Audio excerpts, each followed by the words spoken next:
High tears, நான் உங்கள் KR பேசுகிறேன். ஹோப் எல்லாரும் நல்லா இருக்கீங்கன்னு நம்புகிறேன்.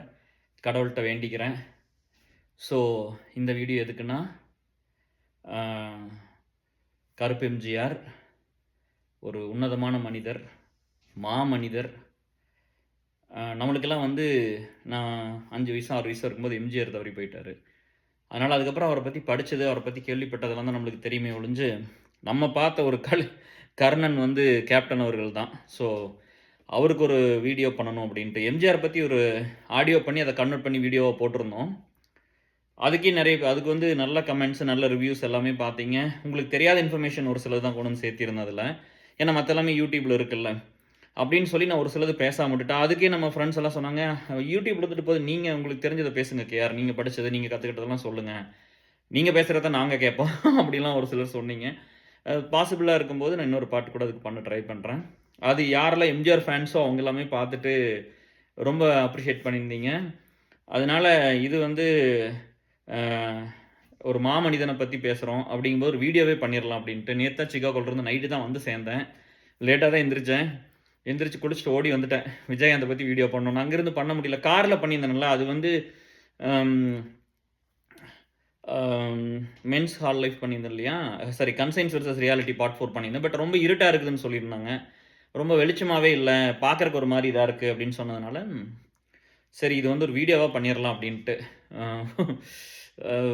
விஜயகாந்த் சார் பற்றி பேசணும்னா என்ன சொல்கிறது, பெரிய ரோல் மாடல், இன்ஸ்பிரேஷன், மோட்டிவேஷன். ஒரு மனுஷன் எப்படியெல்லாம் வாழணும் அப்படிங்கிறதுக்கு நம்ம வாழ்க்கையில் நம்ம கண்ணு முன்னாடி வாழ்ந்து மறைந்து போன ஒரு உதாரணம். இந்த வீடியோவில் நம்ம பேசுகிறதுனால நம்மளுக்கு நம்ம சினி ஃபீல்ட்லையும் இல்லை, இப்போ அவரை பற்றி பேசி நம்மளுக்கு எதுவும் ஆக போகிறது இல்லை. ஆத்மார்த்தமாக ஒரு நல்ல மனுஷனுக்காக பேசுகிறது. இன்றைக்கி நான் ஒவ்வொன்றா சொல்லிட்டு வர்றேன். அவரை பற்றி ஃபஸ்ட்டு சொல்லிடுவோம், அப்புறம் அவருக்கு நடந்த கொடுமைகளை பற்றி பேசுவோம். நம்ம இதெல்லாம் தவிர்த்துருக்கலாம் அப்படின்னு நம்ம பேசலாம். அப்புறம் இப்படி ஒவ்வொன்றா வருவோம். சரியா? அவர் வந்து பார்த்திங்கன்னா உங்களுக்கு தெரிஞ்ச மாதிரி மதுரை தான். மதுரையிலிருந்து கிளம்பி வந்து எம்ஜிஆர் மேலே இருக்கிற ஒரு ஒரு ஒரு நல்ல ஒரு வசதியான குடும்பம் தான். அவர் ஒன்றும் ஏழையாவெல்லாம் இருந்ததில்லை. அதுதான் சொல்கிறேன். கஷ்டமே சாப்பாட்டுக்கெல்லாம் பெருசாக அப்போல்லாம் கஷ்டப்பட்டதில்லை. நல்லா தான் இருந்திருக்காரு. அம்மா இல்லை ஆக்சுவலாக ஒரு வயசில். அதுதான் சொல்கிறேன், அந்த பாதிப்பில் இருக்கிறவங்களும் அப்படி தான் இருந்திருப்பாங்களோ, பாதிப்பில் வளர்ந்தவங்கலாம் ஏன் இப்படி இருந்தாங்கங்கிறதுக்கெல்லாம் காரணம் கிடையாது. ஆனால் இப்படிலாம் ஒரு ரீசன் இருக்குமோ அப்படின்னு நம்ம வந்து பேக்கில் வந்து கனெக்ட் பண்ணிக்கிறோம். அம்மா வந்து இறந்து போயிட்டாங்க ஒரு வயசில். 3 நாலு அண்ணன் தம்பிக, ஒரு தங்கச்சி, அக்கா ஏதோ அந்த மாதிரி ஒரு ஃபேமிலி. ஒரு 5-6 சிப்ளிங்ஸ் இருக்கிற ஃபேமிலி. ரைஸ் மில் வச்சுருக்கிறாங்க. கேப்டனும் இப்ராஹிம் ராவுத்தர் நட்புனா நம்மளுக்கு வந்து பை ஃபார்ச்சுனேட் ஆர் அன்ஃபார்ச்சுனேட் நம்மளுக்கு தெரியாது. இப்போ கேப்டனும் இப்ராஹிம் ராவுத்தரும் அவ்வளோ ஃப்ரெண்ட்ஸ்னு இந்த மீடியாலாம் பெருசானதுக்கப்புறம் தான் நம்மளுக்கு தெரியும். நான் கொஞ்சம் சினி ஃபீல்டெலாம் ட்ரை பண்ணலாம் அப்படின்னு சொல்லி ஒரு தடவை அங்கேருந்து கொஞ்சம் எல்லாம் காலேஜ் முடிச்சுட்டுலாம் கொஞ்சம் ட்ரை பண்ணி பார்த்துருக்கேன். ஸோ அப்போல்லாம் சொல்லுவாங்க, அப்போல்லாம் கேள்விப்பட்டிருக்கேன். அதனால் மற்றவங்கள விட விஜயகாந்த் நம்ம நண்பர் எல்லாத்துக்கும் தெரியும். கோடம்பாக்கத்தில் தான் தங்கியிருந்தோம். நம்ம ஊர்லேருந்து ஒருத்தர் வந்து அங்கே போய் எஸ்ஏ நடராஜன் ஒரு நடிகர் இருந்தார். மந்திரகுமாரி படத்தில் பார்த்தீங்கன்னா எம்ஜிஆரோட நடிச்சிருப்பார். அவர் வந்து நம்ம ஊர் சோமனூத்து, நம்ம ஊர் ஒட்டியே தான். சும்மா நம்ம தோட்டத்துலேருந்து என்ன ஒரு 2 மினிட்ஸ் தான். அப்படி பைக் எடுத்தோம்னா 2 மினிட்ஸ் தாங்க. எஸ்ஏ நடராஜன் ஒருத்தர் இருப்பாங்க. அவங்க வந்து மந்திரகுமாரி படத்தில் வந்து எம்ஜிஆரோட வில்லனாக நடிச்சிருப்பார். அந்த ஹீரோயின் வந்து அப்படியே மலை கூட்டிகிட்டு போவாங்க. ஒரு பாட்டு கூட இருக்கும், வாராய் நீ வாராய் போகும் இடம் வெகு தூரம் இல்லை நீ வாராய் அப்படின்னு ஒரு பாட்டு இருக்கும். அந்த பாட்டில் அந்த ஹீரோயின் அப்படியே கூட்டிகிட்டு போய் அவரை வந்து தள்ளி விட்டுருவாங்க. எஸ்ஏ நடராஜன் சாரை வந்து கீழே மலையிலேருந்து தள்ளி விட்டு கொண்டுருவாங்க. அந்த படத்தில் எம்ஜிஆரோட அவருக்கு தான் நல்ல பேர் வந்துச்சு. ஸோ அவரோட பையன் வந்து அவங்க நம்ம ஊர் அப்படிங்கிறதுனால அவங்க பையன் வந்து அசிஸ்டன்ட் டைரக்டராக இருந்தார். அவங்களுக்கு தோட்டம் அங்கே இருந்தது. அவர் எங்கள் மாமனாரோட நல்ல ஃப்ரெண்டு. அப்போ எப்போ வந்தாலும் வருவார். எப்போ வந்தாலும் நம்ம மாமனார் தோட்டம் வந்துடுவார். அப்புறம் அண்ணன்ட்டு அவங்களாம் கிட்டத்தட்ட ஒரே ஏஜ் குரூப்பில் இருந்தவங்க. என்னை பார்த்துட்டு சொல்லுவார் வந்துட்டு, அது சொன்னால் எப்படி இருக்குன்னு தெரியல. பட்டு அப்படியே வந்து தமிழ் முகம் கனவு வந்து நான் ஹீரோ ஆக்கிடுறேன், நான் டைரக்டர் ஹீரோ ஆக்கிடுறேன் இப்படி சொல்லி அப்புறம் நம்ம ஸ்கூலு நம்மளுக்கு வேறு ஆப்ஷன் இல்லையா, நம்ம படிக்க வச்சு பெரிய ஆள் ஆக்கிறேன் யாராவது சொன்னாங்களே என்ன. சரி ஓகே அப்படிலாம் சொல்லும்போது அந்த கல்யாண ஆல்பமெல்லாம் வாங்கி பார்த்துட்டு ரொம்ப சொல்லுவார், நல்ல தமிழ் முகம் அப்படியே இருக்குது, நம்ம பண்ணிடலாம், நம்ம ட்ரை பண்ணலாம், நம்ம உள்ளே கொண்டு போயிடலாம் அப்படின்னா. பட் அவங்களாம் பயப்படுவாங்க. அது ஒரு சொன்னதுனால இப்போ அவரு கூடவே போய் அங்கெல்லாம் இருந்துக்கிட்டு கோடம்பாக்கத்தில் ஒரு உள்ள சுற்றிக்கிட்டு நான் டிசிஎஸ் வந்து கூட யூஎஸ் வர வரைக்கும் அந்த இதெல்லாம் இருந்தது. இப்போ கூட பார்த்தீங்கன்னா நம்ம சில்லுன்னு ஒரு காதல் டேரக்டர்லாம் ஃபேஸ்புக்கில் ஃப்ரெண்ட் லிஸ்ட்டில் தான் இருப்பாங்க. கிருஷ்ணா சார்லாம் இருக்கார் இன்னும். நெறைய பேர்த்த பார்த்துருக்கேன். வின்சென்ட் அசோகன் சார் எல்லாம் போய் பார்த்துருக்குறோம் நேர்ல. விமல பார்த்துருக்கிறேன். விஜய் சேதுபதி பார்த்துருக்கேன். ஸோ எல்லாத்தையுமே பார்த்துருக்குறோம் அங்கெல்லாம். அது ஒரு லைஃபு. வேலைக்கு போறதுக்கு முன்னாடி அந்த கனவு, வேலைக்கு வந்ததுக்கப்புறம் அப்படிதான். ஏன் அப்படின்னா, இந்த மாரி நல்ல மனுசங்கலாம் அங்க இருக்கிறாங்க. நம்மளும் போனா, நம்மளும் வந்து இன்னும் நெறைய பேத்துக்கு நல்லது பண்ணலாம். நம்மளும் பெரிய ஆளா வந்தோம்னா, இன்னும் நெறைய பேத்துக்கு பண்ணணும் அப்படிங்கிற ஒரு மோட்டிவேஷன்லாம் இவங்கள பார்த்தால தான் வந்திருக்கும். ஸோ விஜயகாந்த் சார் இங்க வர்றாரு. இங்க வந்து ட்ரை பண்ணும்போது எந்த ஒரு ஆப்பர்ச்சுனிட்டியும் கிடைக்கல. அதெல்லாம் உங்களுக்கு தெரியும். அந்த ஹிஸ்ட்ரி எல்லாமே தெரியும்.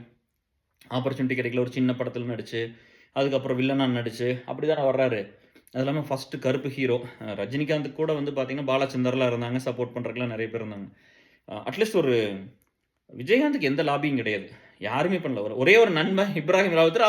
அவரு வந்து ஒரு ஒரு டைரக்டரா, இல்ல வந்து ஒரு டெக்னிக்கல் அந்த சினிமா ஆஸ்பெக்ட்ல யோசிக்கிற ஒரு இன்டெலிஜென்ட் பிரெயின் அவ்வளோதான். இல்லையா? மத்தபடி அவங்களுக்கு பெரிய பண வசதி இல்ல. இங்க வர்றாங்க, ட்ரை பண்றாங்க. எவ்வளோ கஷ்டம். எவ்வளோ கஷ்டப்பட்டெல்லாம் போராடி படம் நடிச்சு அது ஓடாம போயி, ராசி இல்லாத நடிகர்ன்னு முத்திர குத்தி, இந்த மாரிலாம் இருக்காரு. அப்புறம் இந்த முரட்டுக்காலை படத்துல கூட வந்து ஜெய்சங்கர் ரோல்ல விஜயகாந்த் கிட்ட தான் பேசி ரஜினிக்கு வந்து வில்லனா நடிக்கிறதுக்கு வந்து அட்வான்ஸ் எல்லாம் வாங்கிட்டு வந்துட்டாரு. சாப்பாடு இல்லின்னு ஏவிஎம்ல போய் அட்வான்ஸ் வாங்கிட்டு வந்துட்டாப்படி. அப்புறம் ராவுத்தர் வந்து சத்தம் கூப்பிட்டு திட்டி, "நீ ஒரு ஹீரோ வர வேண்டிய நீ எப்படி போய் வில்லனா நடிக்கிறதுக்கு ஒத்துக்கிட்ட?" அப்படின்னு சொல்லிட்டு பணத்த கொண்டு திருப்பி குடுத்துட்டு வந்துட்டாப்படியாம்மா. அதுல கொஞ்சம் செலவு பண்ணிட்டாங்க. ஏவிஎம்ல சொல்லிட்டு, "நாங்க திருப்பி குடுத்துருவோம். கொஞ்சம் டைம் குடுங்க. விஜி வந்து ஹீரோவா வரணும். வில்லனா நடிக்க வேண்டாம்" அப்படின்னு. அதாவது ஒரு நண்பன்னா எப்படிலாம் இருந்திருக்காங்கன்னு பாரு. பெரிய ஒரு உதாரணம். அவரு விஜயகாந்த் சார் வந்து எல்லாத்துக்குமே உதாரணம் தான்ப்பா. அது he is a best example for everything. அப்புறம் அதுக்கப்புறம் தான் அப்படி ஹீரோவா வந்து இதுலலாம் வந்து அப்ப அந்த கஷ்டப்படுற காலத்துலலாம் அந்த சாப்பாட்ட பத்தி சொல்லுவாங்க. எம்ஜிஆருக்கு அப்புறம் விஜயகாந்த் தான் சொல்லுவாங்க. நம்ம எம்ஜிஆர பார்க்காதனால நம்ம பார்த்த ஒரே எம்ஜிஆர், கருப்பு எம்ஜிஆர் நம்ம ஆளு விஜயகாந்த் மட்டும் தான். அப்புறம் அவர் வந்து எப்படி சொல்லுவாங்கன்னா, நம்ம சின்ன வயசா இருக்கும்போதெல்லாம் எனக்கு ரஜினி ரொம்ப பிடிக்கும். நான் பயங்கரமான ரஜினி ஃபேன். எங்க அப்பாவுக்கு வந்து எம்ஜிஆர் ஃபேன். ஸோ இப்படி தான் நம்மலாம் ஏன்னா ஒரு நம்மளுக்கு நெறையா வந்து வாழ்க்கையில கஷ்டம், அந்த கொடுமை இதெல்லாம் நடக்குதுன்னு வச்சுக்கோங்களேன் உங்களுக்கு. அத வந்து நம்மளுக்கு நடக்கும்போது எல்லாம் பார்த்துட்டு வேடிக்கை பார்ப்பாங்க. யாருமே தட்டி கேட்க மாட்டாங்க. ஏன்னா கேட்டா அவங்களுக்கு மண்டை உடையும்னு தெரியும்ல. அதனால யாரும் வரமாட்டாங்க. அந்த மாரி ஒரு ரிஸ்க் எடுத்துக்கிட்டு ஒண்ண பண்ணாத ஒரு உலகம். பண்ண மாட்டாங்க நம்மளுக்காக. அப்போ அந்த சினிமால பார்க்கும்போது இந்த ஹீரோலாம் நல்லதுக்காக போராடுவாங்களா? அதெல்லாம் உண்மைன்னு நம்பிருவோம். அப்புறம் தான் தெரிஞ்சது அது கேரக்டர் கிடையாது. அது சினிமால வர்ற கேரக்டர். இவங்க நேச்சர் கிடையாது அப்படின்னு. இப்ப நம்ம நெறைய பேர் வந்து என்ன பண்றோம்? சினிமால இருக்கிற அத்தன கேரக்டரையும் நடிச்சவங்கள பார்த்து அவங்க அப்படிதான் இருப்பாங்கன்னு நம்புறோம்ல. அப்படி கிடையாது. அதனால தான் நல்ல மனுஷங்க விஜயகாந்த் மாரி ஆளுகள நம்ம மிஸ் பண்ணிட்டோம். அப்புறம் இவர் வந்து எங்கேயோ சாப்பிட போய் உட்காந்துருக்கிறாரு. அப்போ வந்து சாப்பிட சின்ன படத்துல நடிச்சுட்டு இருந்தார்ல. அந்த வில்லனா அந்த மாரி டைம்லாம். 1 படம் 2 படம் வில்லனா நடிச்சாரு. அப்புறம் சின்ன சின்ன ஹீரோவா நடிச்சுட்டு இருந்தார்ல. அப்ப அந்த மாரிலாம் போகும்போது கைய பிடிச்சு இழுத்து, "நீ அப்புறம் சாப்பிடு" அப்படின்னு சொல்லிட்டாங்களாமா. அதனால அவருக்கு ரொம்ப அது இன்சல்ட்டாவும் போயிருச்சு. ஓ! நம்ம கீழ இருந்தா சாப்பிட விட மாட்டாங்க போல இருக்கு அப்படின்னு. அதுக்கப்புறம் மெயினா எனக்கு புடிச்ச அந்த கீ பாயிண்ட் சொல்றேன். அவர பத்தி உங்களுக்கு நெறைய தெரியும். நெறைய இப்ப வந்துருச்சு. இப்ப வந்து என்ன பிரயோஜனம்? ஒருத்தர் நல்லா இருக்கும்போது பேசியிருக்கலாமே! இந்த மனுஷங்களுக்கெல்லாம் நல்ல சாவே வராதுன்னு நான் நெனைக்கிறேன்.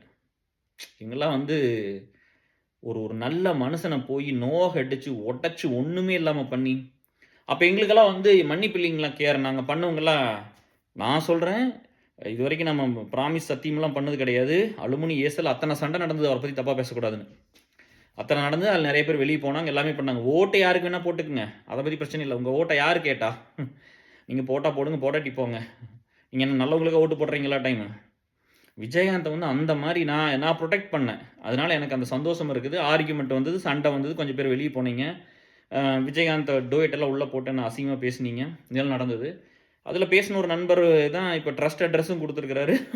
அவர் ஒத்துக்க மாட்டேன்ட்டாரு. அவர் வேற ஒரு இது பண்ணாரு. நான் சொன்னேன், "ஒரு டைம் பண்ணி பாருங்க." அப்படிலாம் சொன்னேன் நானு. ஒத்துக்கல.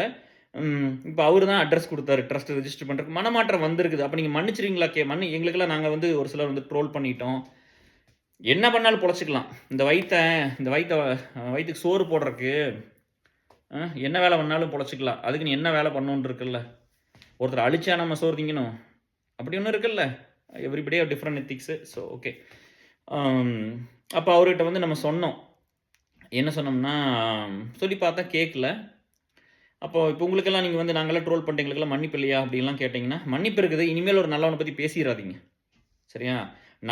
நல்லவங்கன்னா எப்படி தெரியும்? நல்லவங்கன்னு எழுதி ஒட்டியிருப்பாங்களா அவங்க நல்லவங்க? அவங்களோட செயலும், சிந்தனையும், அவங்களோட ஆக்ஷன் அவங்க அவங்க பண்ணுன வேலை சொசைட்டிக்காக, மக்களுக்காக. அதை பார்த்தா தெரியாதா? ஒரு நார்மலாக இருக்கிறவங்களுக்கு இவங்களுக்கு வித்தியாசம் இல்லைன்னு. விஜயகாந்த் வந்து ஒரு 150 படத்துக்கு மேலே நடிச்சிருக்காரு. சரியா? அதில விஜயகாந்த் அளவுக்கு ஒரு சக்சஸ் கொடுத்த ஹீரோ பெருசா யாரும் இல்ல. அவ்வளோ movie success. Number of movies அதிக சக்சஸ் விஜயகாந்துக்கு. ஆனா, அவர் அளவுக்கு கம்மியா சொத்து வச்சிருந்தவங்க யாருமே கிடையாது. அப்ப என்னாச்சு சம்பாரிச்சதெல்லாம்? பூரா 60% தான தர்மம் தான் பண்ண ஒரு மகா மனிதன் அவரு. அவர பத்திலாம் தப்பா பேசுறதுக்கு நாக்கு கூசணும், நம்ம யோசிக்கணும், நம்ம வந்து மனுஷ பிறவியா நம்மள கொஸ்டின் கேட்டுக்கணும். சும்மா வந்து பிடிக்கலன்னு நம்மளுக்கு வந்து ஒரு சிலர் கருப்பா இருக்கனால பிடிக்காம இருக்கலாம். தமிழுங்கிறதுனால பிடிக்காம இருக்கலாம். என்ன ரீசனுக்காக வேணா பிடிக்காம இருக்கலாம் இல்லையா? மதுரையிலிருந்து வந்தாருன்னு பிடிக்காம இருக்கலாம். பெரிய ஒரு லாபி சினிமாவுல இல்லாத இருந்திருக்கலாம். என்ன ரீசன் வேணா இருக்கலாம்ல. ஆனா அவன் நல்லவன்னு ஒண்ணு இருந்துச்சுல்ல. அப்ப நம்ம வந்து அவர பத்தி இப்படிலாம் பண்ணியிருக்க கூடாதுல்ல. எனக்கு அந்த வருத்தம்லாம் நெறைய இருந்துச்சு. அதனால தான் நான் எப்பவுமே சொல்றது, உங்க நல்ல பேர்லாம் எனக்கு வேண்டான்னு தான் நீ என்னமோ பண்ணிட்டு போ.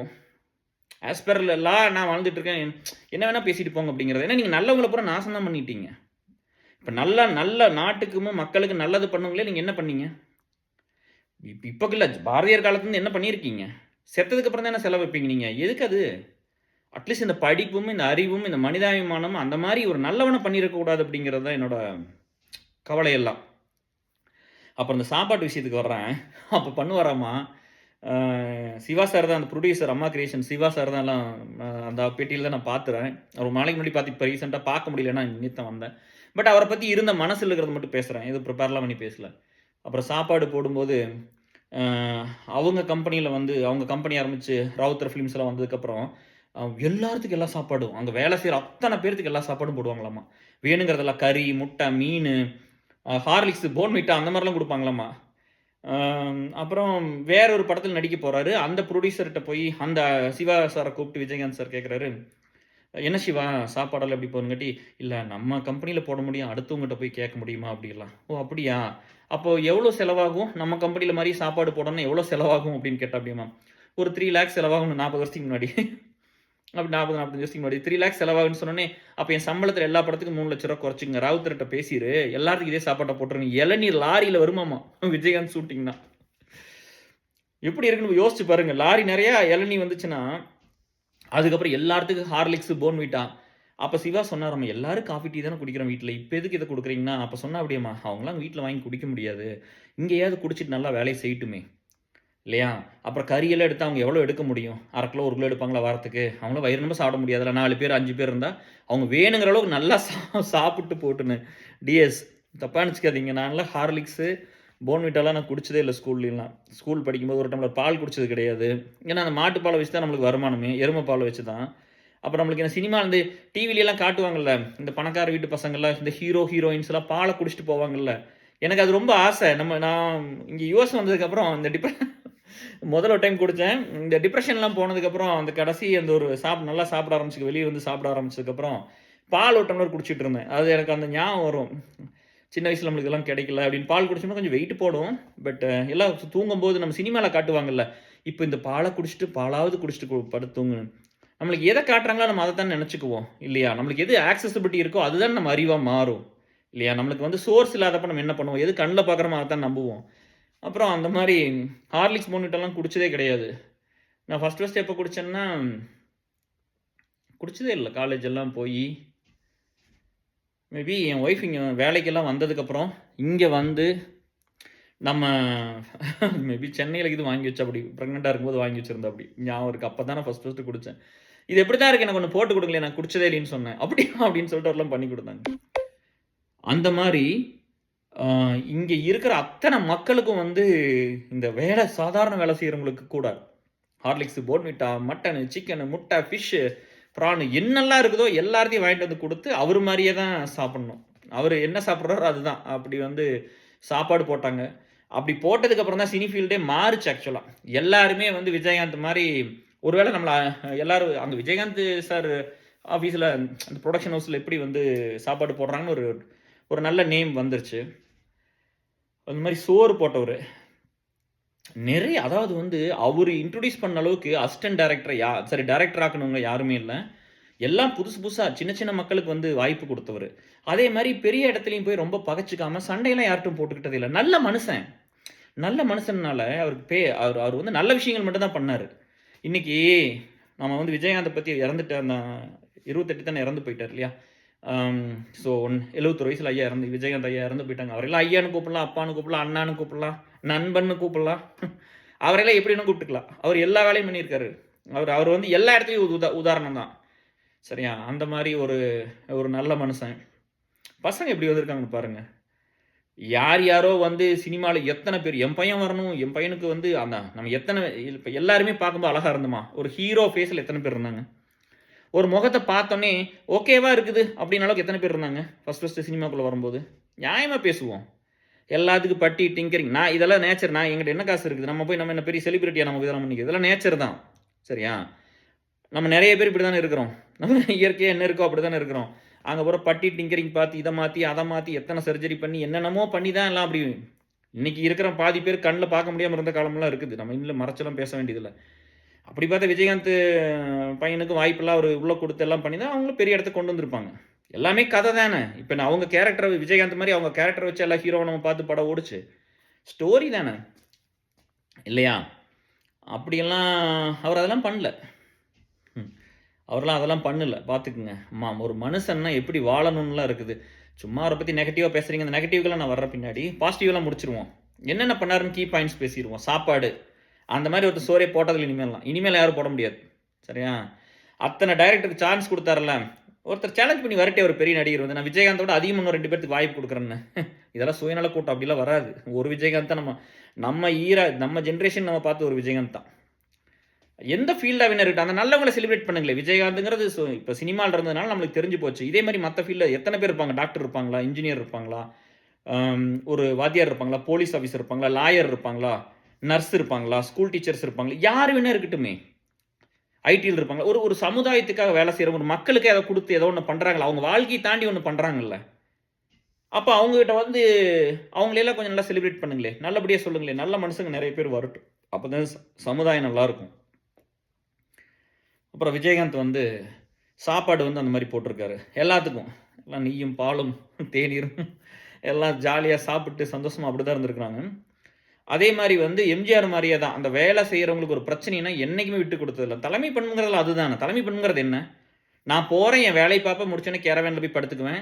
யாரை பற்றி யோசிக்கவே மாட்டேன். என்னை பற்றி மட்டும்தான் யோசிப்பேன். சுயநலமாக இருப்பேன். நான் வந்துடுவேன். நல்லா சம்பாதிப்பேன். என் பொண்டாட்டி கொடுப்பேன், பிள்ளைக்கு கொடுப்பேன், பேரம்பேத்தி வர வரைக்கும் இருப்போம். இப்போ நம்மளை சொல்கிறாங்கல்ல, நீங்கள் ஏன் இதை பண்ணுறீங்க அதை பண்ணுறீங்க. இதுதான் தலைமை பண்பா? இது ஒரு சுயநலமான வாழ்க்கை. இந்த சுயநலமான வாழ்க்கை வாழ்ந்தவங்க தான் நல்லவங்களை பூரா அழிச்சு ஒன்றும் இல்லாமல் பண்ணுது. புரியுதா? உங்களுக்கெல்லாம் கர்மா இருக்குது டிஎஸ். நான் வந்து அதில் ரொம்ப நம்புகிறேன். நான் வந்து கெட்டது பண்ணுறே பண்ணிக்கோ. ஏன்னா நம்ம வந்து திருப்பியெல்லாம் பண்ணுற இடத்துல நம்ம இல்லை. இத்தனை மக்களை சம்பாரிச்சு திருப்பி பண்ணுறக்கில்ல, எல்லாத்துக்கும் கர்மா இருக்குது. கெட்டது பண்ணுவாங்க அத்தனை பேர் அனுபவிச்சு தான் சாவும். அதில் எந்த சந்தேகமும் இல்லை. கண்ணார நிறைய பார்த்துட்டேன். ஒரு 2 மாதத்துலேருந்து அம்மா எல்லாம் வந்திருக்கிறேன்னா என்னோட அனுபவம் என்னவாக இருக்கும். இப்போ நார்மலாக ஒரு பையனுக்கு வந்து பொத்தி அவனை படிக்க வச்சு அதே தான் பால் ஊட்டி, தேன் ஊட்டி, சீராட்டி, பாராட்டி எல்லாம் பண்ணி வளர்த்தி வரும்போது அனுபவம் கொஞ்சம் கம்மியாக தானே இருந்திருக்கும். இங்கே எல்லா விஷயத்துக்கும் நம்ம போராடி தானே வந்திருப்போம். நிறைய பார்த்துட்டு அது 30 வருஷம் சோசியல் கரியரில் ஒர்க் பண்ணும்போது கெட்டது பண்ணுவாங்க எல்லாரும் அனுபவிப்பாங்க. அதில் ஒன்றும் டவுட் இல்லை. அதனால் நீங்கள் பண்ணாதீங்க. யார் கெட்டது பண்ணாலும் அவங்களுக்கு அந்த கர்மா விடாது. அது ஒரு காலத்துல என்ன சொல்லுவாங்க, அப்பா பண்ணால் மகனுக்கு வருவாங்க. இப்போல்லாம் நம்ம பண்ணால் நம்மளுக்கே தான் வரும். கண்ணார பார்ப்போம். நம்ம எல்லாம் அனுபவிச்சு தான் சாவோம். அதில் டவுட் யாருக்குமே வேண்டாம். அதனால் கெட்டது பண்ணாதீங்க. இவ்வளோ அட்லீஸ்ட் இதுக்கு பயப்படுங்க. நம்ம எல்லாம் கெட்டதை கோத்ரூ பண்ணிடுவோம். அது நல்லவங்க கிட்ட கூட போயிடாதீங்க. நம்ம ஒரு சுயநலவாதியாக இருக்கிறோம். சரியா? அது ஒரு க்ரைமான்னு கேட்டிங்கன்னா அது க்ரைம் இல்லை. ஆனால் நீ சுயநலமாக இருந்து உன்னையோட இருந்துக்கணும். நல்லவங்களை பூரா பாதிக்கிற மாதிரி பண்ணக்கூடாது. ஸோ அவரை பற்றி நினச்சாலே மனசெல்லாம் அப்படியே எரியுது. அப்படியே பிச்சு போட்டலான்னு தோணுது. அந்த மாதிரி இருக்குது.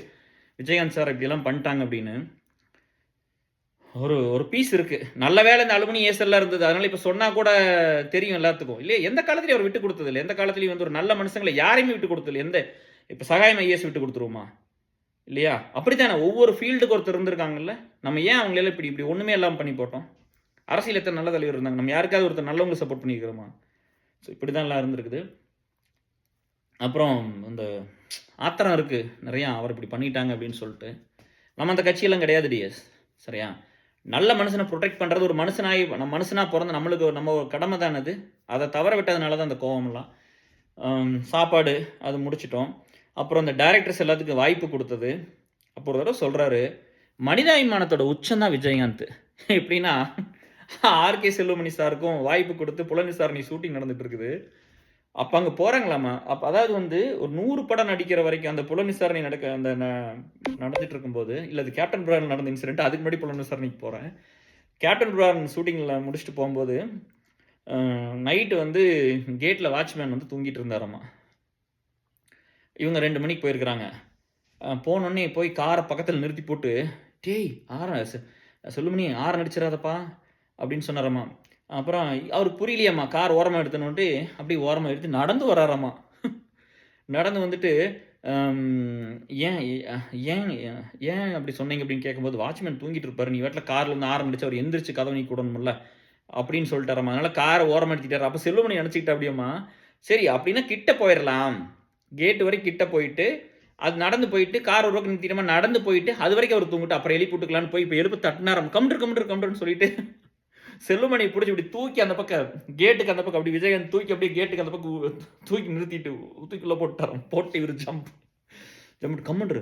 ஆனால் காலையிலேருந்து வேலை செய்கிறவங்க நைட்டு தூங்குவாங்க, அவங்கள போய் டிஸ்டர்ப் பண்ணக்கூடாது. அவர் நைட்டு வாட்ச்மேன் தான், தூங்கிட்டு வேலை இல்லையில தூங்கட்டும். இதெல்லாம் என்ன மனசு பாருங்க, இப்படிலாம் இருந்திருக்காரு.